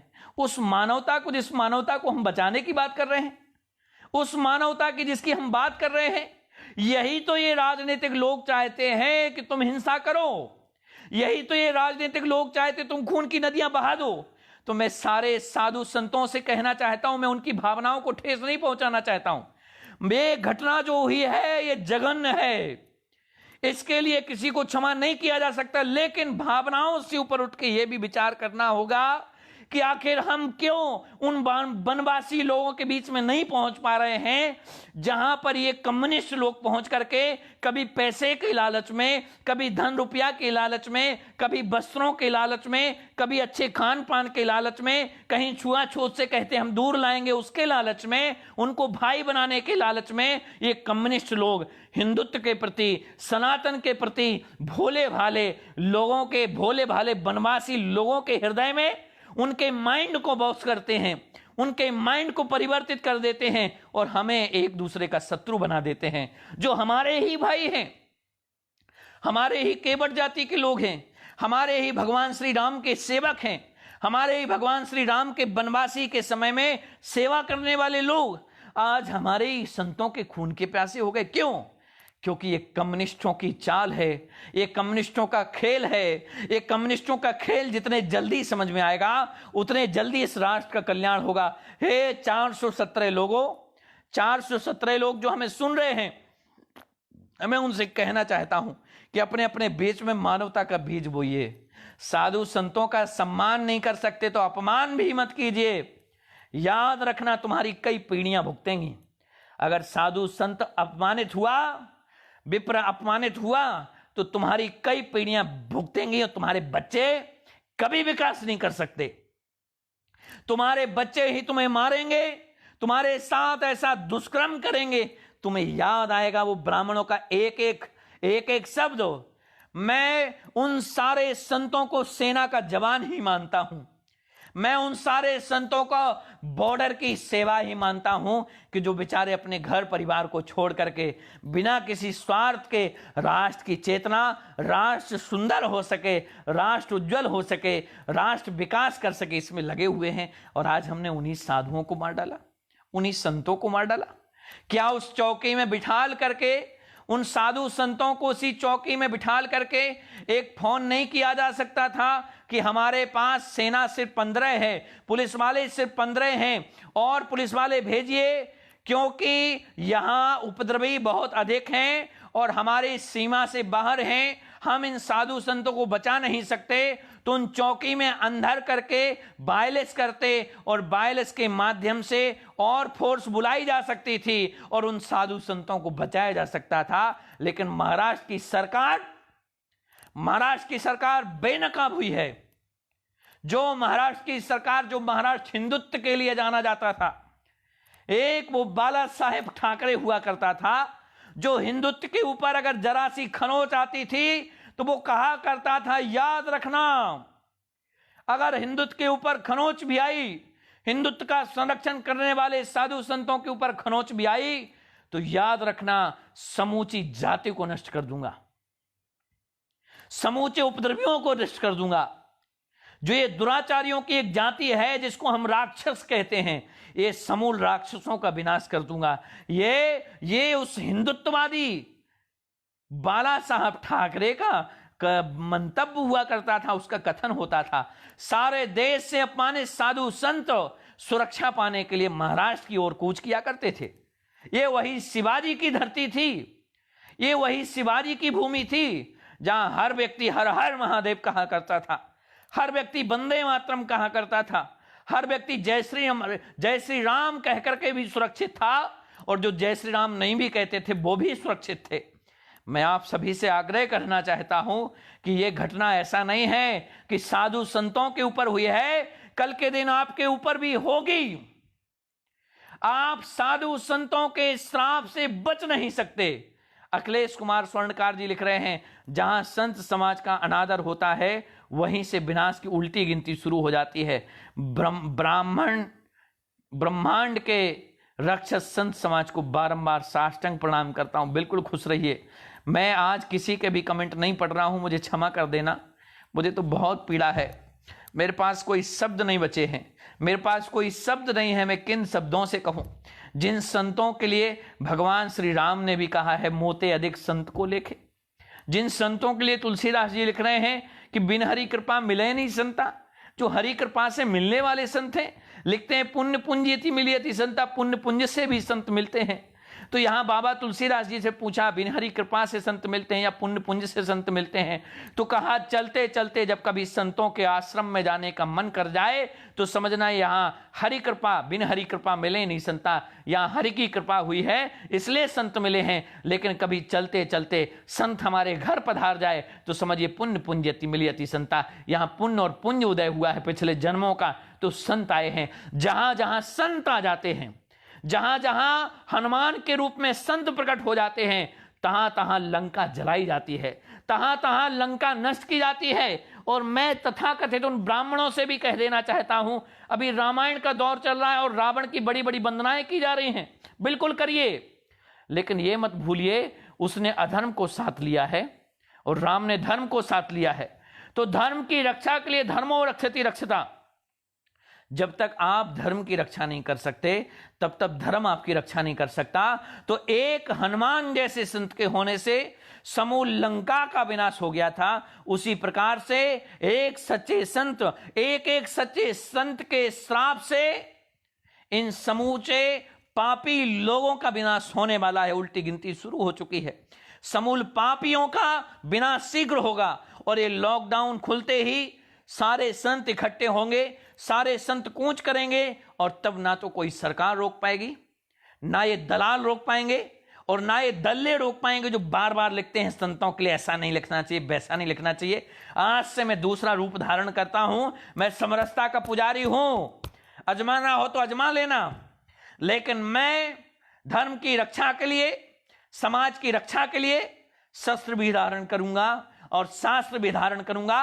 और उन दो कौड़ी के टुच्चों को कह देना चाहता हूं, आज के बाद कभी हमारी फेसबुक पे दिख गए तो ऐसा ऐसा अपमानित करूंगा कि समझ में आ जाएगा। ऐसी गालियों से तुम्हें बताऊंगा कैसी कैसी गालियां दी जाती हैं अधर्मियों के लिए। सठ सुधरई सठ संगति पाई, मैं सठों के साथ बहुत जल्दी सठता करूंगा, मैं सठों के साथ कभी अब अच्छे से पेश नहीं आऊंगा। याद रखना, धोखे से भी अगर किसी ने कुछ लिख दिया तो अंजाम बुरा होगा। हाँ, पक्का समझ लेना।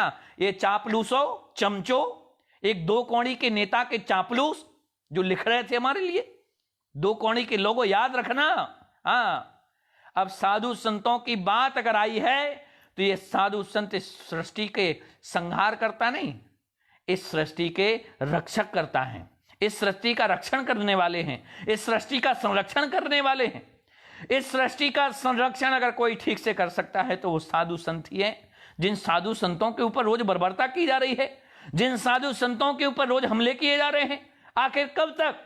याद रखना, वो करपात्री जी वाला विषय, वो 51 का वक्त याद है। 51 के समय में करपात्री जी महाराज ने एक आंदोलन किया था। मैं 450 लोगों से कह देना चाहता हूं, 51 और 52 का जो लोकसभा पहला चुनाव हुआ था, करपात्री जी महाराज ने एक परिवार को श्रापित किया था। वो सारा परिवार एकादशी के दिन ही नष्ट हुआ है। कोई इस एकादशी को मारा गया, कोई गंगा एकादशी के दिन मारा गया। तो करपात्री जी महाराज का श्राप एक एक व्यक्ति को झेलना पड़ा और आज तक झेल रहे हैं। तो मैंने जितना भी जब तक किया है, जितना भी पाठ पूजा की है, मैं हमेशा अपने राष्ट्र के लिए, अपनी समरसता के लिए, अपने मानव जाति के कल्याण के लिए ही कामना करता हूं कि हे प्रभु, सारे समूचे मानव जाति के ऊपर कृपा करना। मैं बार बार आग्रह करता हूं ईश्वर से कि हे प्रभु, इस मानव जाति का उत्थान करना, हे प्रभु, इस मानव जाति का कल्याण करना। लेकिन जिनको भी अब ये लगता है कि साधु संत कुछ नहीं है, साधु संतों के ऊपर बार बार हमले किए जा सकते हैं, तो याद रखना, अब साधु संतों को अस्त्र और शस्त्र धारण करने की जरूरत है। क्योंकि गांधी जी ने जो लिखा था अहिंसा परमो धर्मा, तो दूसरी लाइन भी आपको अब याद करके रखनी होगी, धर्म हिंसा तथैव चो। धर्म के लिए अगर हिंसा करनी पड़े तो कोई अपराध नहीं है। सठे साट्यम समात्रे, सठ अगर सुधरेगा तो सठ से ही मानेगा। सठ सुधरई सठ संगति पाई। तो मैं आप सभी से आग्रह करता हूं, ये अखाड़े तभी बनाए गए थे जब देश में हमारा हिंदुत्व कमजोर होने लगा, हमारी सनातन संस्कृति कमजोर होने लगी। तब आदि गुरु शंकराचार्य आए और आदि गुरु शंकराचार्य ने देश के अंदर 4 मठों की स्थापना की और उन 4 मठों में दो अखाड़े बनाए। एक अखाड़ा इसलिए बनाया जिसमें बल्लम, जिसमें भाला, जिसमें फरसा और जिसमें नाना प्रकार के अस्त्र शस्त्र चलाना सिखाए।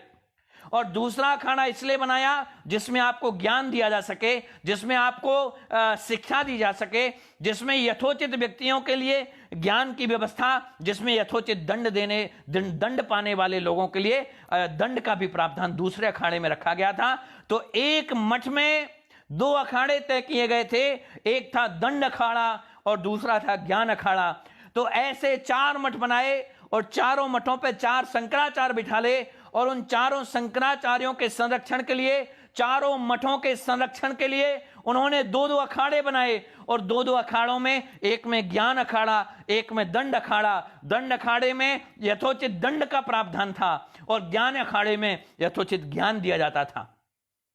जो ज्ञान पाने के लिए आते थे उनको ज्ञान दिया जाता था, लेकिन जो सिर्फ दंड पाने के ही अधिकारी थे, यथोचित जिसको दंड ही चाहिए था, उसको बल्लम, भाले, त्रिशूल, फरसा चलाना सिखाया जाता था। तो ऐसे पापियों के ऊपर ये नागा साधु दूसरे अखाड़े से आकर के धर्म की रक्षा के लिए बल्लम भालों से उनका संहार किया करते थे। और हमारे देश में पहले 4 अखाड़े थे, 4 मठ थे और 8 अखाड़े थे।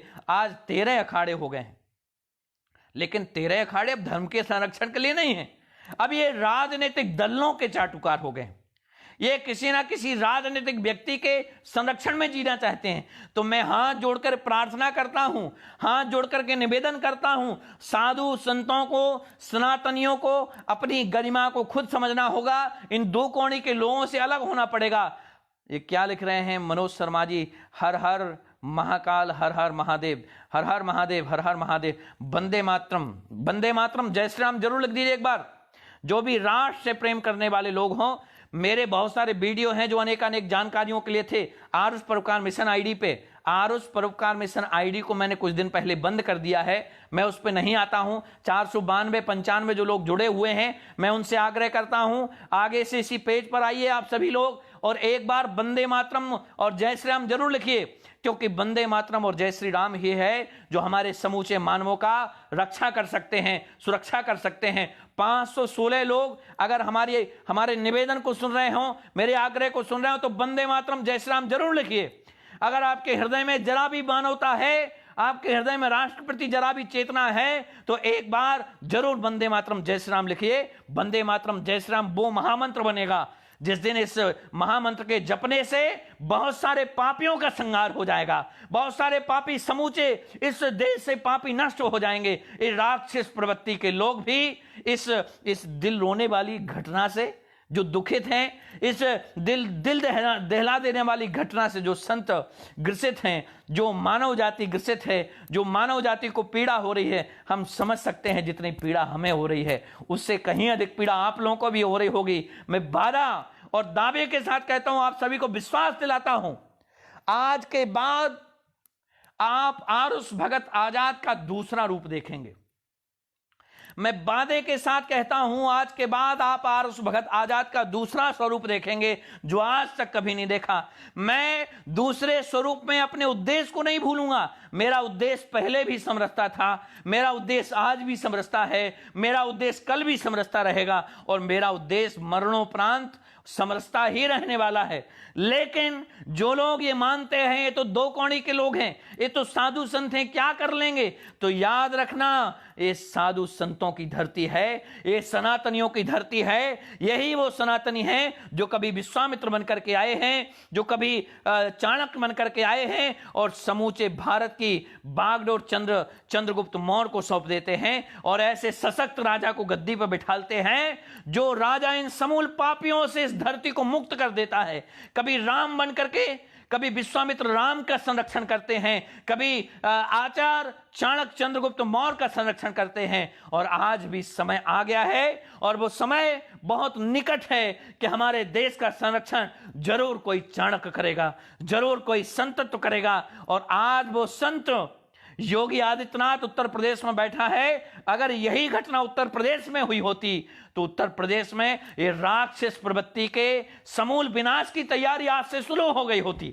उसी दिन से राक्षस प्रवृत्ति के लोगों का समन शुरू हो गया होता, उसी दिन से राक्षस प्रवृत्ति के लोगों का दमन शुरू हो गया होता। मैं आप सभी से आग्रह करता हूं कि आप सभी अपने अपने राजाओं का चयन ठीक करिए, आप सभी अपने अपने संरक्षण के लिए जो ये राजनीतिक लोग तैयार कर रहे हैं, ये 520 लोग ज्यादा से ज्यादा लोगों में फैलाएं, ज्यादा से ज्यादा शेयर करें। मैं आज अपने हृदय की वेदना कह रहा हूं आप लोगों से, हृदय में बहुत पीड़ा है।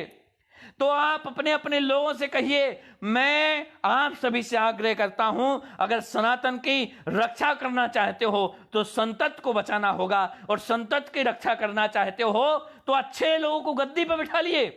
किसने कह दिया कि संत राजनीति नहीं कर सकता? किसने कह दिया कि संत राजनीति के लिए अनुकूल नहीं है?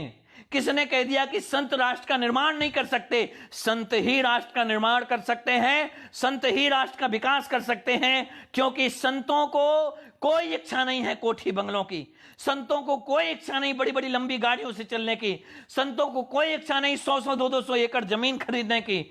आप 200 एकड़ जमीन अपने बीवी बच्चों के साथ ऐश-अय्याशी करना चाहते हो, विदेशों में घूमना चाहते हो। क्यों? क्योंकि आप भ्रष्टाचारी हो। आप भ्रष्टाचार करके समाज के लिए प्रतिज्ञा करते हो, कसम खाते हो, वादा करते हो, जब शपथ लेते हो, शपथ लेने में प्रतिज्ञा करते हो कि मैं सच्चे मन से समाज की सेवा करूंगा, मैं सच्चे मन से समाज की रक्षा करूंगा, मैं सच्चे मन से समाज के एक छोटे वर्ग के लिए जीऊंगा, मरूंगा। ये प्रतिज्ञा लेना बंद करवा दीजिए। ये गीता की प्रतिज्ञा लेना बंद करिए, ये गीता की कसमें खाना बंद करिए, ये गीता के वादे करना बंद कर दीजिए। मैं ऐसे समाज से बार बार अब अपने आप को दूर रखना चाहता हूं, जो ऊपर से कुछ और अंदर से कुछ और हैं। ऐसे पापियों का अब समूचा विनाश सिर्फ संत ही करेंगे, और ये संतों का श्राप है। संतों के श्राप से ये धरती अब बच नहीं सकती। मैं रहूं ना रहूं, लेकिन मैं वादे के साथ कहता हूं कि अब सारे संतों को एक एक अस्त्र और धारण कर लेना चाहिए, शस्त्रों को धारण कर लेना चाहिए। अगर देश की सुरक्षा, सनातन की सुरक्षा चाहते हो तो जैसे पहले 2 अखाड़े बनाए थे, एक ज्ञान अखाड़ा, दूसरा दंड अखाड़ा, तो एक दंड का भी प्रावधान रखिए। आताताइयों के लिए दंड दीजिए और पुण्यात्माओं के लिए पुण्य दीजिए, पुण्यात्माओं के लिए ज्ञान दीजिए, पुण्यात्माओं के लिए प्रवचन दीजिए। लेकिन जो आताताई हैं, दुष्ट हैं, दुराचारी हैं, इनके लिए आज से मैं प्रतिज्ञा करता हूं, और सारे संतों को प्रतिज्ञा करना चाहिए कि आताताइयों के लिए सिर्फ एक ही विकल्प है, वो है दंड। और दंड का प्रावधान सठे साठ्यम समाचरेत, सठ के साथ आप ईमानदारी से पेश आओगे, सठ के साथ आप मानवता से पेश आओगे, वो आपको पागल समझेगा, वो आपको कमजोर समझेगा। आपके संतत्व से उसको कोई लेना देना नहीं।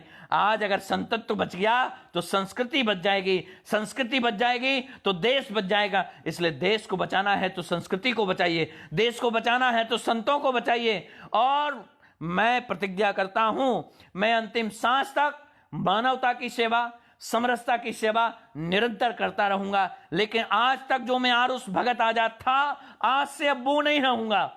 अगर किसी ने धोखे से भी हमारी फेसबुक पे छेड़खानी की तो अच्छा नहीं होगा, दूर रहना हमारी फेसबुक से। उन दल्लों से कह देना चाहता हूं, अगर आज के बाद हमारी फेसबुक पे कुछ लिखते हुए पाए गए तो ऐसा हसन करूंगा कि याद रखोगे, ऐसा श्रापित करूंगा कि तेरी बीवी, तेरे बच्चे, तेरे मां बाप सब नष्ट हो जाएंगे। दुष्ट, दुराचारी, पापी, पिशाच।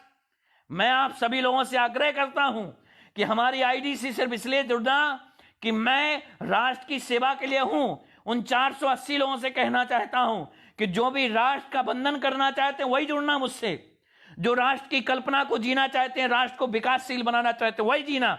लेकिन जो साधु संतों का, जो ब्राह्मणों का अपमान करने वाले लोग हैं, अपमान करने वाले राजद्रोही हैं, मैं ऐसे राजद्रोहियों को कोई भी मित्र नहीं बनाना चाहता। ऐसे राजद्रोहियों से मैं बिल्कुल नहीं जुड़ना चाहता। आज के बाद कोई भी राजद्रोही हमारी फेसबुक पे ना जुड़े।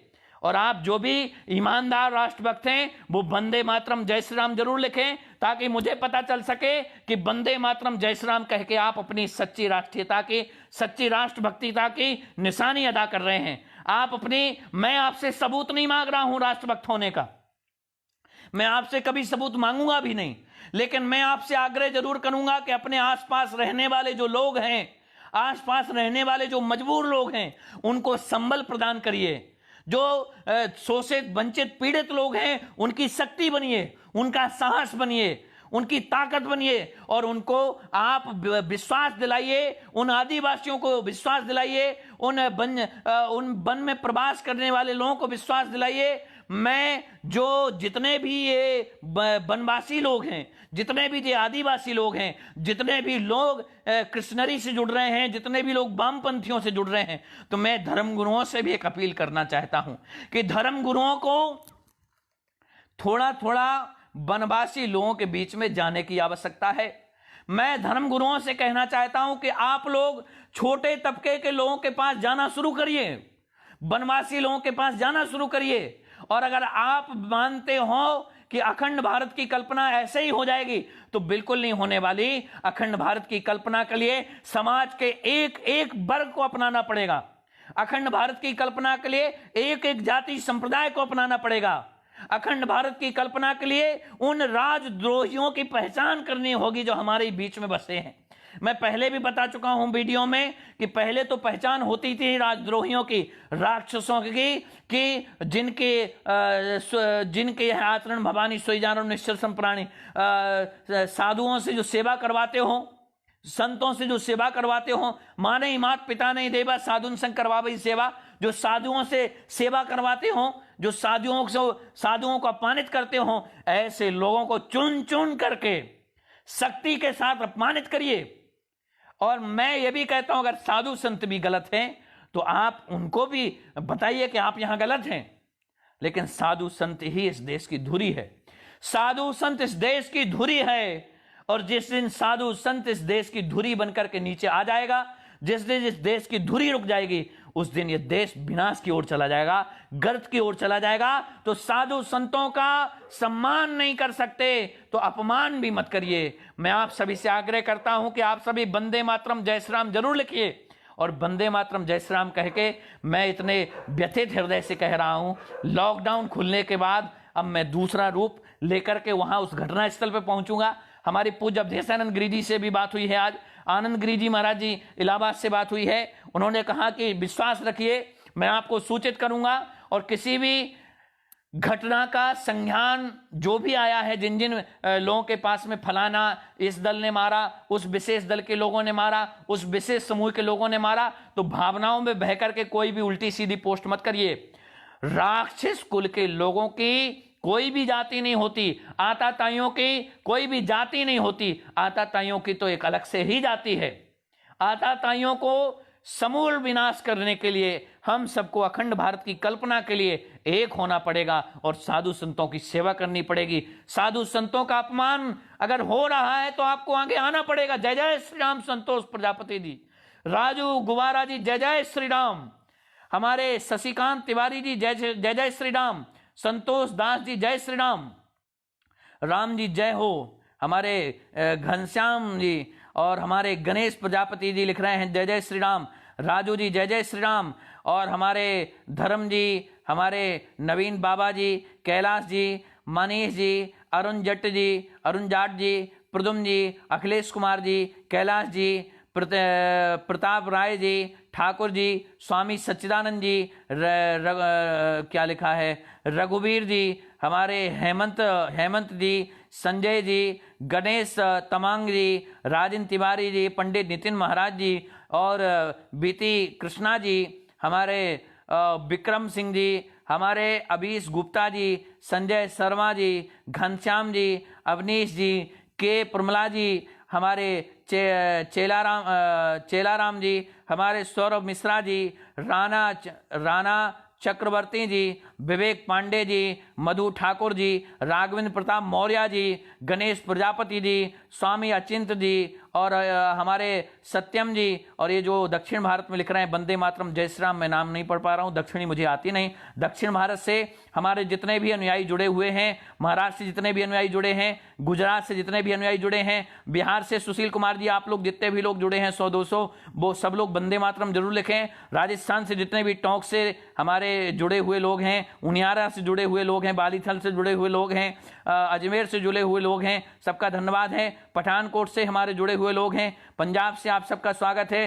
राघवेंद्र प्रताप जी, अब आगे के कमेंट दिखाई नहीं दे रहे हैं, तो मैं आप सभी से क्षमा चाहूँगा। सुनील कुमार पाठक जी, अरुण गुप्ता जी, मुरली यादव जी, हमारे एम दास जी, अवनीश गुप्ता जी और गुड्डू जी, और हमारे शर्मा बुद्धराज जी और हमारे विनीत जी, मुरकिल यादव जी, लाला राम जी, रघुवीर जी, हमारे राजीव सिंह जी, हमारे माधव जी, जय जय श्री राम, और हमारे विद्यक पटेल जी, जय श्री राम। वंदे मातरम, जय श्री राम जरूर लिख दिए। एक 5 मिनट के अंदर कम से कम हजारों वंदे मातरम लिख दीजिए, 5 मिनट के अंदर लिखिए। हमारे राजकुमार जय जय श्री राम, उमेश शाह जी वंदे मातरम, निर्मल सिंह जी वंदे मातरम, हमारे सोनू शर्मा जी वंदे मातरम, प्रकाश गिरी गोस्वामी जी वंदे मातरम, हमारे मंगीलाल जी वंदे मातरम, कपिल शर्मा जी वंदे मातरम, केमत जी वंदे मातरम, अर्जुन जी वंदे मातरम, विक्रम माली जी वंदे मातरम, हमारे बुधराज शर्मा जी वंदे मातरम, अनुद्ध तिवारी जी वंदे मातरम, कबीर रघुनाथ जी वंदे मातरम, अरुण जट जी वंदे मातरम, गुड्डू जी वंदे मातरम, संतोष तिवारी जी वंदे मातरम, जय श्री राम, अनिल चढ़ार जी वंदे मातरम, जय श्री राम, प्रमोद पंडित जी वंदे मातरम, जय श्री राम, सत्येंद्र चौहान जी वंदे मातरम, जय श्री राम, राजू गोवर्धन जी वंदे मातरम, जय श्री राम, अरुण गुप्ता जी वंदे मातरम, जय श्री राम, देव शर्मा जी वंदे मातरम, जय श्री राम, और नारायण सेन जी वंदे मातरम, जय श्री राम, अरुण जाट जी वंदे मातरम, जय श्री राम, मुरली यादव जी वंदे मातरम, जय श्री राम, चित्रंजन नायक जी वंदे मातरम, जय श्री राम, राजीव ओझा जी वंदे मातरम, जय श्री राम, विपिन पयवासी जी वंदे मातरम, जय श्री राम, कंडराम जी पटेल वंदे मातरम, जय श्री राम, संतोष राज जी वंदे मातरम, जय श्री राम, सोमनाथ जी वंदे मातरम, जय श्री राम, सत्येंद्र चौहान जी वंदे मातरम, जय श्री राम, अरुण जाट जी वंदे मातरम, जय श्री राम, प्रेम पटेल जी जय श्री राम वंदे मातरम, पल्लभ भाई जी वंदे मातरम, जय श्री राम, नारायण सेन जी वंदे मातरम, जय श्री राम, सजल खरेज मौठ वंदे मातरम, जय श्री राम, और लक्ष्मण कुमार जी वंदे मातरम, जय श्री राम, प्रकाश गिरी गोस्वामी जी वंदे मातरम, जय श्री राम, डॉक्टर जोविन कुमार जी वंदे मातरम, जय श्री राम, इंजीनियर भानु प्रताप जी वंदे मातरम, जय श्री राम, अजतेश द्विवेदी जी वंदे मातरम, जय श्री राम, देव शर्मा जी वंदे मातरम, जय श्री राम, राम सिंह जी वंदे मातरम, जय श्री राम, अशोक जी वंदे मातरम, जय श्री राम, सत्येंद्र जी वंदे मातरम, जय श्री राम, मुरली जी वंदे मातरम, जय श्री राम, अभय यादव जी वंदे मातरम, जय श्री राम, उमेश तिवारी जी वंदे मातरम, जय श्री राम, अजय जी वंदे मातरम, जय श्री राम। आग है सीने में, जय श्री राम, आग तो मेरे सीने में भी बहुत है। अजय सोनी जी वंदे मातरम, जय श्री राम। आप अपने आसपास रह रहे संतों का संरक्षण करिए सभी लोग, वंदे मातरम, जय श्री राम। प्रेम पटेल जी वंदे मातरम, जय श्री राम। नारायण सेन जी वंदे मातरम, जय श्री राम। राम सिंह जी वंदे मातरम, जय श्री राम। बुधराज शर्मा जी वंदे मातरम, जय श्री राम। संतोष तिवारी जी वंदे मातरम, जय श्री राम। मुरली जी वंदे मातरम, जय श्री राम। विपिन कुमार जी वंदे मातरम, जय श्री राम। और हमारे अशोक कुमार जी वंदे मातरम, जय श्री राम। और चंदू जी वंदे मातरम, जय श्री राम। पंकज सिंह जी वंदे मातरम, जय श्री राम। और हमारे अभय यादव जी वंदे मातरम, जय श्री राम। माही विश्वकर्मा जी, उन हत्यारों को क्या सजा मिलेगी? उन हत्यारों को सजा फांसी छोटी होगी, उन हत्यारों की वो सजा तय की जाएगी जो संत समाज ही तय करेगा। वंदे मातरम, जय श्री राम। देव शर्मा जी वंदे मातरम, जय श्री राम। मुरली जी वंदे मातरम, जय श्री राम। चंद्र प्रकाश पंडित जी वंदे मातरम, जय श्री राम। रवि शर्मा जी वंदे मातरम, जय श्री राम। गौरव सिंह जी वंदे मातरम, जय श्री राम। इंजीनियर भानु प्रताप सिंह जी वंदे मातरम, जय श्री राम। माधव जी वंदे मातरम, जय श्री राम। रवि जी वंदे मातरम, जय श्री राम। अमित जी वंदे मातरम, जय श्री राम। नारायण सेन जी वंदे मातरम, जय श्री राम। और रजुराम जी वंदे मातरम, जय श्री राम। सुशील कुमार जी बिहार वालों को सबको बोलिए, सिवान जिले के समस्त अनुयायियों को और जितने भी बेगूसराय वाले सबको वंदे मातरम, जय श्री राम। और मंगीलाल जी वंदे मातरम, जय श्री राम। और अनुराग जी अनुभव तिवारी जी वंदे मातरम, जय श्री राम। संजय हल्दार जी वंदे मातरम, जय श्री राम। माही विश्वकर्मा जी वंदे मातरम, जय श्री राम। उनकी सजा सुनाओ, उनकी सजा फांसी से भी भयावह होगी, चिंता मत करो। संजय द्विवेदी वंदे मातरम, जय श्री राम। और धान सिंह जी वंदे मातरम, जय श्री राम। और सभी का मैं वंदे मातरम, जय श्री राम। चंद्रकांत कुचगदिया जी वंदे मातरम, जय श्री राम। अतेश जी, बरोदेव जी और कनाराम जी, रूबी श्रीवास्तव जी और हमारे देव शर्मा जी और हिमांशु कुमार जी, प्रेम पटेल जी वंदे मातरम, जय श्री राम। और हमारे चंद्रकांत कंचरिया जी वंदे मातरम जय श्री राम, रवि शर्मा जी वंदे मातरम जय श्री राम, और अनवेश सिंह जी जय श्री राम वंदे मातरम, और पूजेश पीयूष निया जी वंदे मातरम जय श्री राम, अजय प्रताप सिंह जी वंदे मातरम जय श्री राम, सुब्रत विश्वकर्मा जी, सुब्रत विश्वास जी क्षमा करना, सुब्रत विश्वास जी क्षमा करें वंदे मातरम जय श्री राम, नारायण सेन जी जय गुरुदेव वंदे मातरम जय श्री राम लिखिए, प्रेम पटेल जी वंदे मातरम जय श्री राम। आज से मैं किसी का गुरु नहीं हूं, आज से मैं किसी का भी गुरु नहीं हूं, मैं सिर्फ राष्ट्र की कल्पना के लिए आज से जिंदा हूं, जब तक भी जिंदा रहूंगा। आज से वंदे मातरम जय श्री राम ही लिखना है। रमेश जी वंदे मातरम जय श्री राम, और हमारे मुरली यादव जी वंदे मातरम जय श्री राम, राजेश बिलोरी जी वंदे मातरम जय श्री राम, देव शर्मा जी वंदे मातरम जय श्री राम, धर्म की जय हो, धर्म का नाश हो, बिल्कुल बहुत जल्दी होगा। और मुरली यादव जी वंदे मातरम जय श्री राम, प्रकाश जी वंदे मातरम जय श्री राम। और लॉकडाउन पूरा होने के बाद पालघर पूरी टीम के साथ कुछ करेंगे, बिल्कुल करेंगे, चिंता मत करिए, संपर्क में रहिए। जो लोग भी फोन से संपर्क करना चाहें, हमारा नंबर है 7879222117। इस आंदोलन के लिए आप अपने अपने जो भी जुड़ना चाहें हमारे इस आंदोलन से, संत बचाओ आंदोलन, समरसता आंदोलन, देश बचाओ आंदोलन, देश की, मैं भारत को भारतीयता की मान्यता के आधार पर फिर से खड़े करने के काम में लगा हूं। इस आंदोलन से जो भी जुड़ना चाहें, मैं नंबर फिर से बोल देता हूं 7879222117 से जुड़े और व्हाट्सएप पे हमें जय श्री राम और वंदे मातरम लिख करके भेजिए, और अपने नाम सहित मैं एक ग्रुप बना करके आंदोलन की तैयारी से पूर्व में आप सभी को आवाहित करता हूं। हमारे राजीव ओझा जी वंदे मातरम जय श्री राम, गौरव सिंह जी वंदे मातरम जय श्री राम, उदयकांत जी वंदे मातरम जय श्री राम, राहुल उपाध्याय जी वंदे मातरम जय श्री राम, अरविंद कुमार जी वंदे मातरम जय श्री राम, पंकु जी दिल में आग है, बिल्कुल आग है, मेरे दिल में भी आग है, तेरे दिल में भी आग जलनी चाहिए, लॉकडाउन तक जलाते रहिए, धगधगाती रहनी चाहिए ये ज्वाला। आज तो ये चिंगारी है, कब ज्वाला बनेगी और ये अधर्मी उसमें जल करके नष्ट हो जाएंगे। सजल खरे जी वंदे मातरम जय श्री राम, और हमारे राहुल उपाध्याय जी वंदे मातरम जय श्री राम, मुरली यादव जी वंदे मातरम जय श्री राम, इंजीनियर भानु प्रताप सिंह जी वंदे मातरम जय श्री राम, हर हर महादेव, नीरज शास्त्री जी वंदे मातरम जय श्री राम, अभी जी वंदे मातरम जय श्री राम, और त्रिलोक गुप्ता जी वंदे मातरम जय श्री राम, प्रकाश गिरी जी जय जय गुरुदेव, गुरुदेव मत लिखिए, आज से मैं किसी का गुरुदेव नहीं हूं, वंदे मातरम जय श्री राम ही लिखिए। प्रकाश जी बहुत जल्दी आंदोलन तैयार होगा लॉकडाउन के बाद, और हम सभी लोग कूच करेंगे सारे संतों के साथ, सनातन की रक्षा के लिए हमारे खून का एक एक बूंद आज से देश के काम आएगा। संतोष तिवारी जी वंदे मातरम जय श्री राम, संतों की जय हो, बिल्कुल हो संतों की जय, वंदे मातरम जय श्री राम। 423 लोग जरूर लिखें वंदे मातरम। अरुण मिश्रा जी वंदे मातरम जय श्री राम, राहुल उपाध्याय जी वंदे मातरम जय श्री राम, और चंद्र प्रकाश पंडित जी आपको प्रणाम कर रहा हूं, वंदे मातरम जय श्री राम, और विवेक जी, राहुल उपाध्याय जी, प्रेम जी, नारायण जी, विपिन गर्ग जी, देव शर्मा जी, सजल खरे जी। सिर्फ हिंदू बनकर रहोगे तो कोई भी बकरे की तरह काट देगा, कट्टर हिंदू बन के रहोगे तो कोई नहीं काटे, बिल्कुल नहीं काटेगा। बलि हमेशा बकरों की दी जाती है, शेरों की नहीं। ये आज से आप लोग सिंहों की औलाद बनिए, अपने अंदर का पौरुष जगाइए, अपने अंदर दबा हुआ पुरुषत्व न करिए।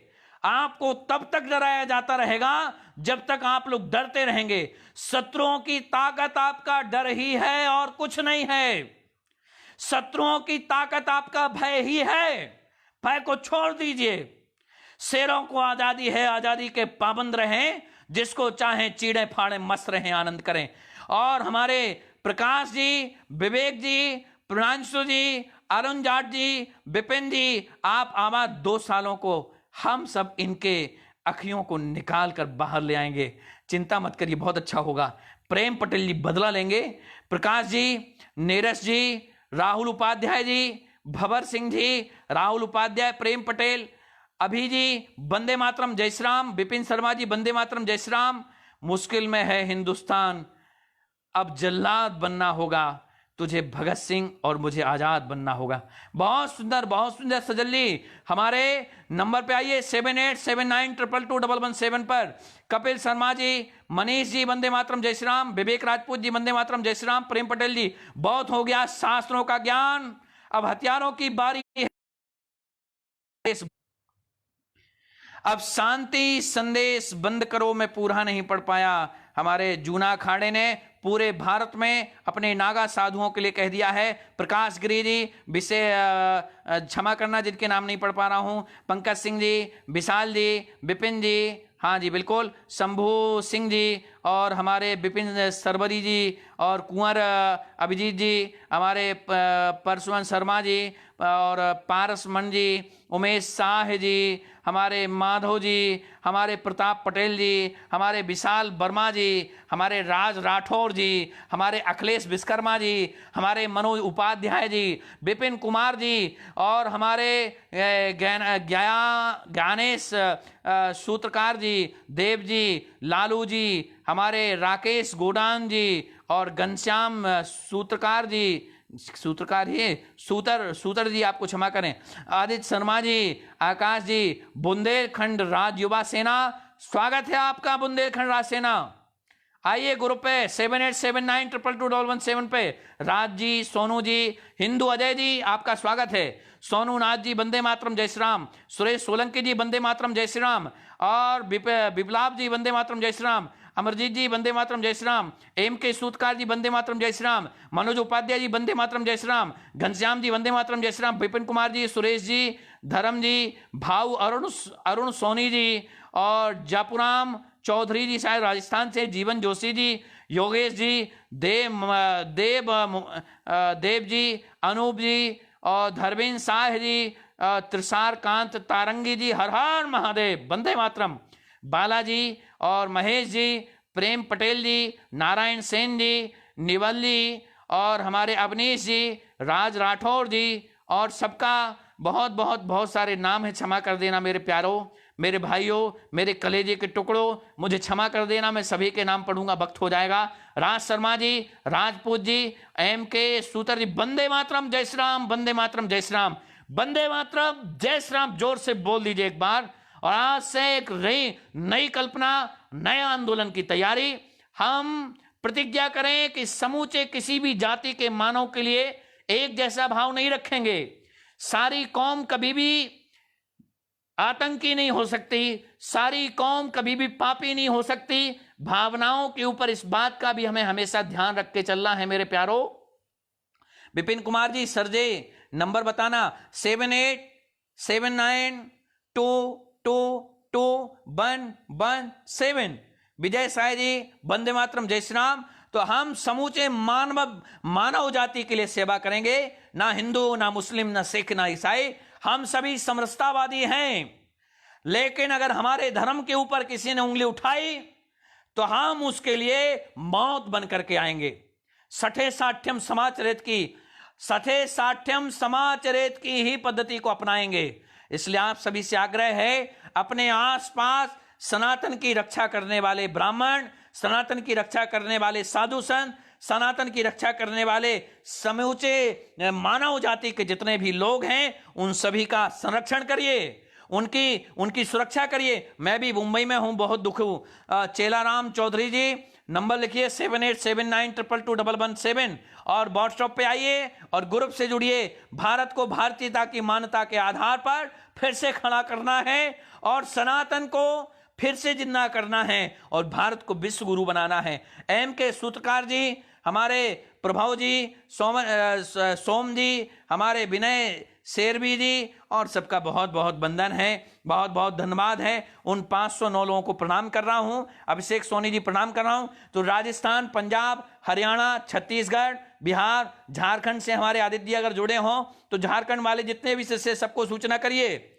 कि सारे लोग पेज पर ही आए। बिहार से सुशील कुमार जी हैं, अनुरंजन जी हैं, अक्षय बाबा जी हैं, सारे लोग बिहार वालों को भी सूचना करिए कि सभी लोग आरुष महाराज पेज पर ही आए आगे से। और जितने भी हमारे राजस्थान से हैं, साबर से हों, चाहे कोटा से हों, चाहे दौसा से हों, चाहे फागी से हों, चाहे प्राणेड़ा से हों, चाहे कालेड़ा से हों, चाहे कृष्ण गोपाल कालेड़ा से हों, चाहे देवली से हों, सभी को सूचना करिए, सभी लोग पेज पर ही आए। और जितने महाराष्ट्र नागपुर से हों, वर्धा से हों, सेवाग्राम से हों या मुंबई से जितने भी हमारे शिष्य हों, सारे लोगों से आग्रह है कि आप लोग भी पेज पर आएं। 2-4 जो कुंवर जी जुड़े हैं उनसे, कुंवर जी आप महाराष्ट्र वालों को संभालेंगे और अगली बार से आप सभी लोग अधिक से अधिक शेयर भी करेंगे। विजय साहू जी आपसे भी आग्रह है, सभी लोग हमारे इस आरुष महाराज पेज पर आकर के सनातन की रक्षा के लिए, सनातन के संरक्षण के लिए शेयर भी करते जाएंगे और लाइक भी करेंगे और ताकत बनेंगे हमारी, और बनेंगे हम एक नए राष्ट्र के निर्माता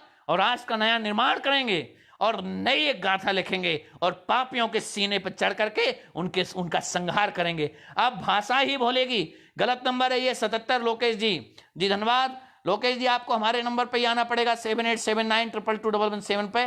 धीमे धीमे बोल देता हूं। 441 लोग वंदे मातरम जय श्री राम लिख करके मैं इन 444 लोगों को प्रणाम करता हूं। 7879222117 परशुराम जी की जय हो। जय जय परशुराम, वंदे मातरम, जय श्री राम।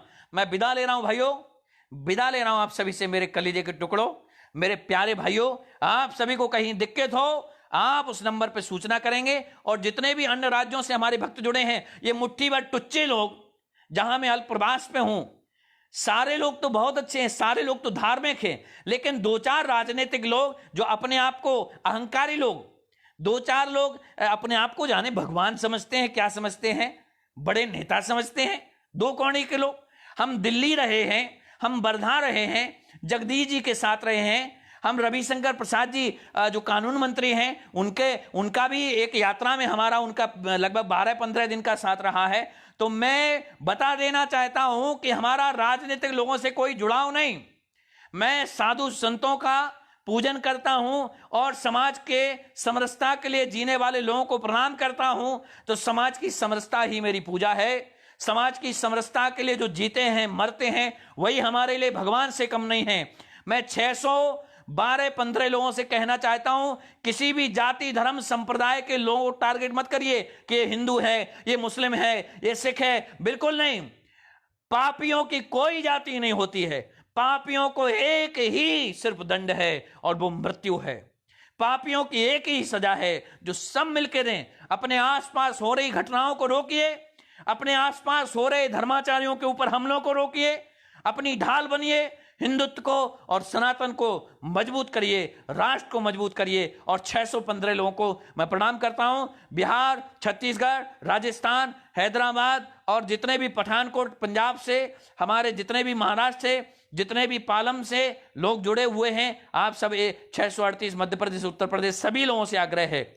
हमारे लखनऊ से सुनील कुमार जी जुड़े हैं, आपका भी स्वागत है सुनील जी। और अवनीश जी को बता दीजिएगा कि सारे जितने भी शिष्यमंडल के लोग हैं पेज की सूचना कर दीजिए। सारे लोग पेज पे ही आया करिए। समूल भारत में जितनी जगह हमारे समरसता के कार्यकर्ता, समरसता के शिष्य, हमें मानने वाले, हमें चाहने वाले और जिनको लगता है मैं दिल से सच्चा हूं, वही लोग मुझसे जुड़े।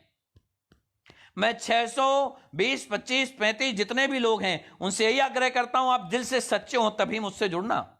मैं राष्ट्र की कल्पना, मैं राष्ट्र की धुरी, उन साधु संतों के अपमान का एक एक क्षण का बदला लूंगा। और उन वर्दियों के ऊपर अभी ज्यादा कुछ नहीं कहूंगा, क्योंकि उन वर्दियों ने कई कई जगह पे सेवा की है, राष्ट्र की कोरोना के हमले से बचाया है। इसलिए उन वर्दियों को अभी तो प्रणाम ही करता हूं।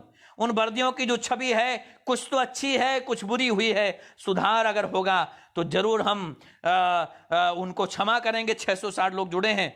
और बाला साहब का जो खून है, मुझे नहीं लेना देना कैसा किसका खून है, मिश्रित है कि नहीं है, लेकिन हिंदुत्व की रक्षा के लिए अब हमें ही सिंह बनना पड़ेगा। हम सिंहों की औलादे हैं। आप अपने अंदर के पुरुषत्व को जगाइए, और पुरुषत्व अगर जाग गया तो कोई भी हिंदू आपके बीच से नहीं मरेगा।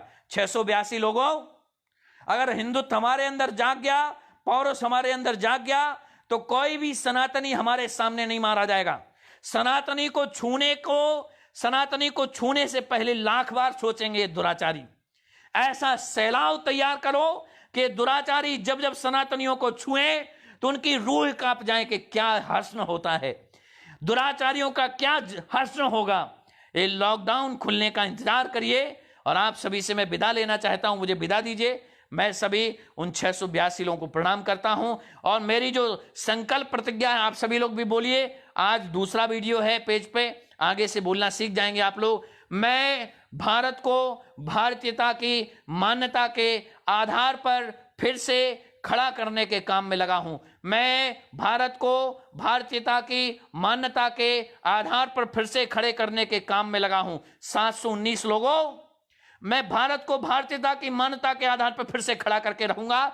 मैं राजीव दीक्षित का शिष्य हूं। राजीव दीक्षित तो नहीं रहे, लेकिन मैं उनके सपनों को साकार करूंगा। राजीव दीक्षित के एक एक स्वप्न को अब साकार करने के लिए देशाटन करूंगा। देश के अलग अलग हिस्सों में जाऊंगा, देश के एक एक हिस्सों में आप सभी से मिलने आऊंगा। लेकिन ये लॉकडाउन खुलने के बाद इस हमले का, इस घटना का हिसाब अभी होगा, ज्यादा रुकूंगा नहीं। इस हमले का हिसाब शीघ्र होगा। 725 लोगों, 731 लोगों को मैं प्रणाम करता हूं।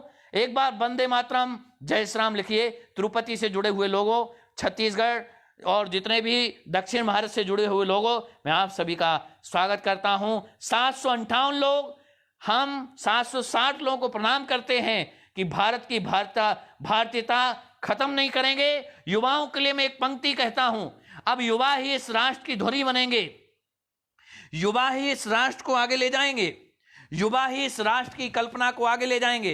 तो युवाओं के लिए मैं कहना चाहता हूं, युवाओं के लिए कहना चाहता हूं कि तूफानों से आंख मिलाओ, तूफानों से आंख मिलाओ, सैलाबों से बार करो, तूफानों से आंख मिलाओ, सैलाबों से बार करो, मल्लाहों का चक्कर छोड़ो, तैर के दरिया पार करो। तूफानों से आंख मिलाओ, सैलाबों से बार करो, मल्लाहों का चक्कर छोड़ो, तैर के दरिया पार करो। और अभी मैं अपना परिचय दे देना चाहता हूं। आज तक जो मुझे नहीं जानते थे, आज तक जो मुझे साधु, आज तक जो मुझे संत, आज तक मुझे सीधा सज्जन मानते थे, उनको बता देना चाहता हूं मेरा असली परिचय क्या है। मेरा असली परिचय है, 800 लोगों को मैं बता देना चाहता हूं, हम भोर का सूरज हैं, हम भोर का सूरज हैं, कोई शाम नहीं है। चढ़ के जो उतर जाएं वो हम जाम नहीं हैं, हम मिट नहीं सकते हैं, ये दुनिया को बता दो। हम राम हैं, घनश्याम हैं, सद्दाम नहीं हैं। हम मिट नहीं सकते हैं, दुनिया को बता दो। हम राम हैं, घनश्याम हैं, सद्दाम नहीं हैं। और हम जलते घर को देखेंगे नहीं, वो घर ही जला देंगे, वो हाथ ही जला देंगे जिसमें दुराचारी बसते होंगे। और इस भारत को भगवान श्री राम की जो प्रतिज्ञा थी, निश्चरहीन करूं मही, उस निश्चरों की विहीन प्रतिज्ञा को अनवरत संचालित रखूंगा। मैं वचन देता हूं आप सभी 838 लोगों को, 843 लोगों को मैं वचन देता हूं, मेरे प्राणों की अंतिम सांस तक मैं भारत के विश्व गुरु बनाने तक लड़ता रहूंगा, भारत की अखंड कल्पना के लिए लड़ता रहूंगा, मरता रहूंगा, अंतिम सांस तक लड़ूंगा। हे भारत के देशभक्तों, हे भारत के युवाओं के लिए कह देना चाहता हूं, युवाओं के लिए 2 पंक्ति रखना चाहता हूं।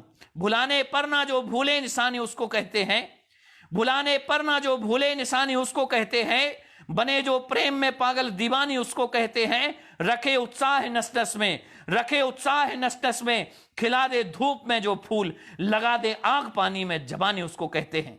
भुलाने पर ना जो भूले निशानी उसको कहते हैं, भुलाने पर ना जो, याद रखना ये युवाओं तुम्हारे लिए है, ये 952 युवाओं ये तुम्हारे लिए है। ये पंक्तियां अपने अंदर के पौरुष को जगाओ, अपने अंदर के पौरुष को जिंदा करो। भुलाने पर ना जो भूले, युवाओं मैं आप सभी को जगाने आया हूं।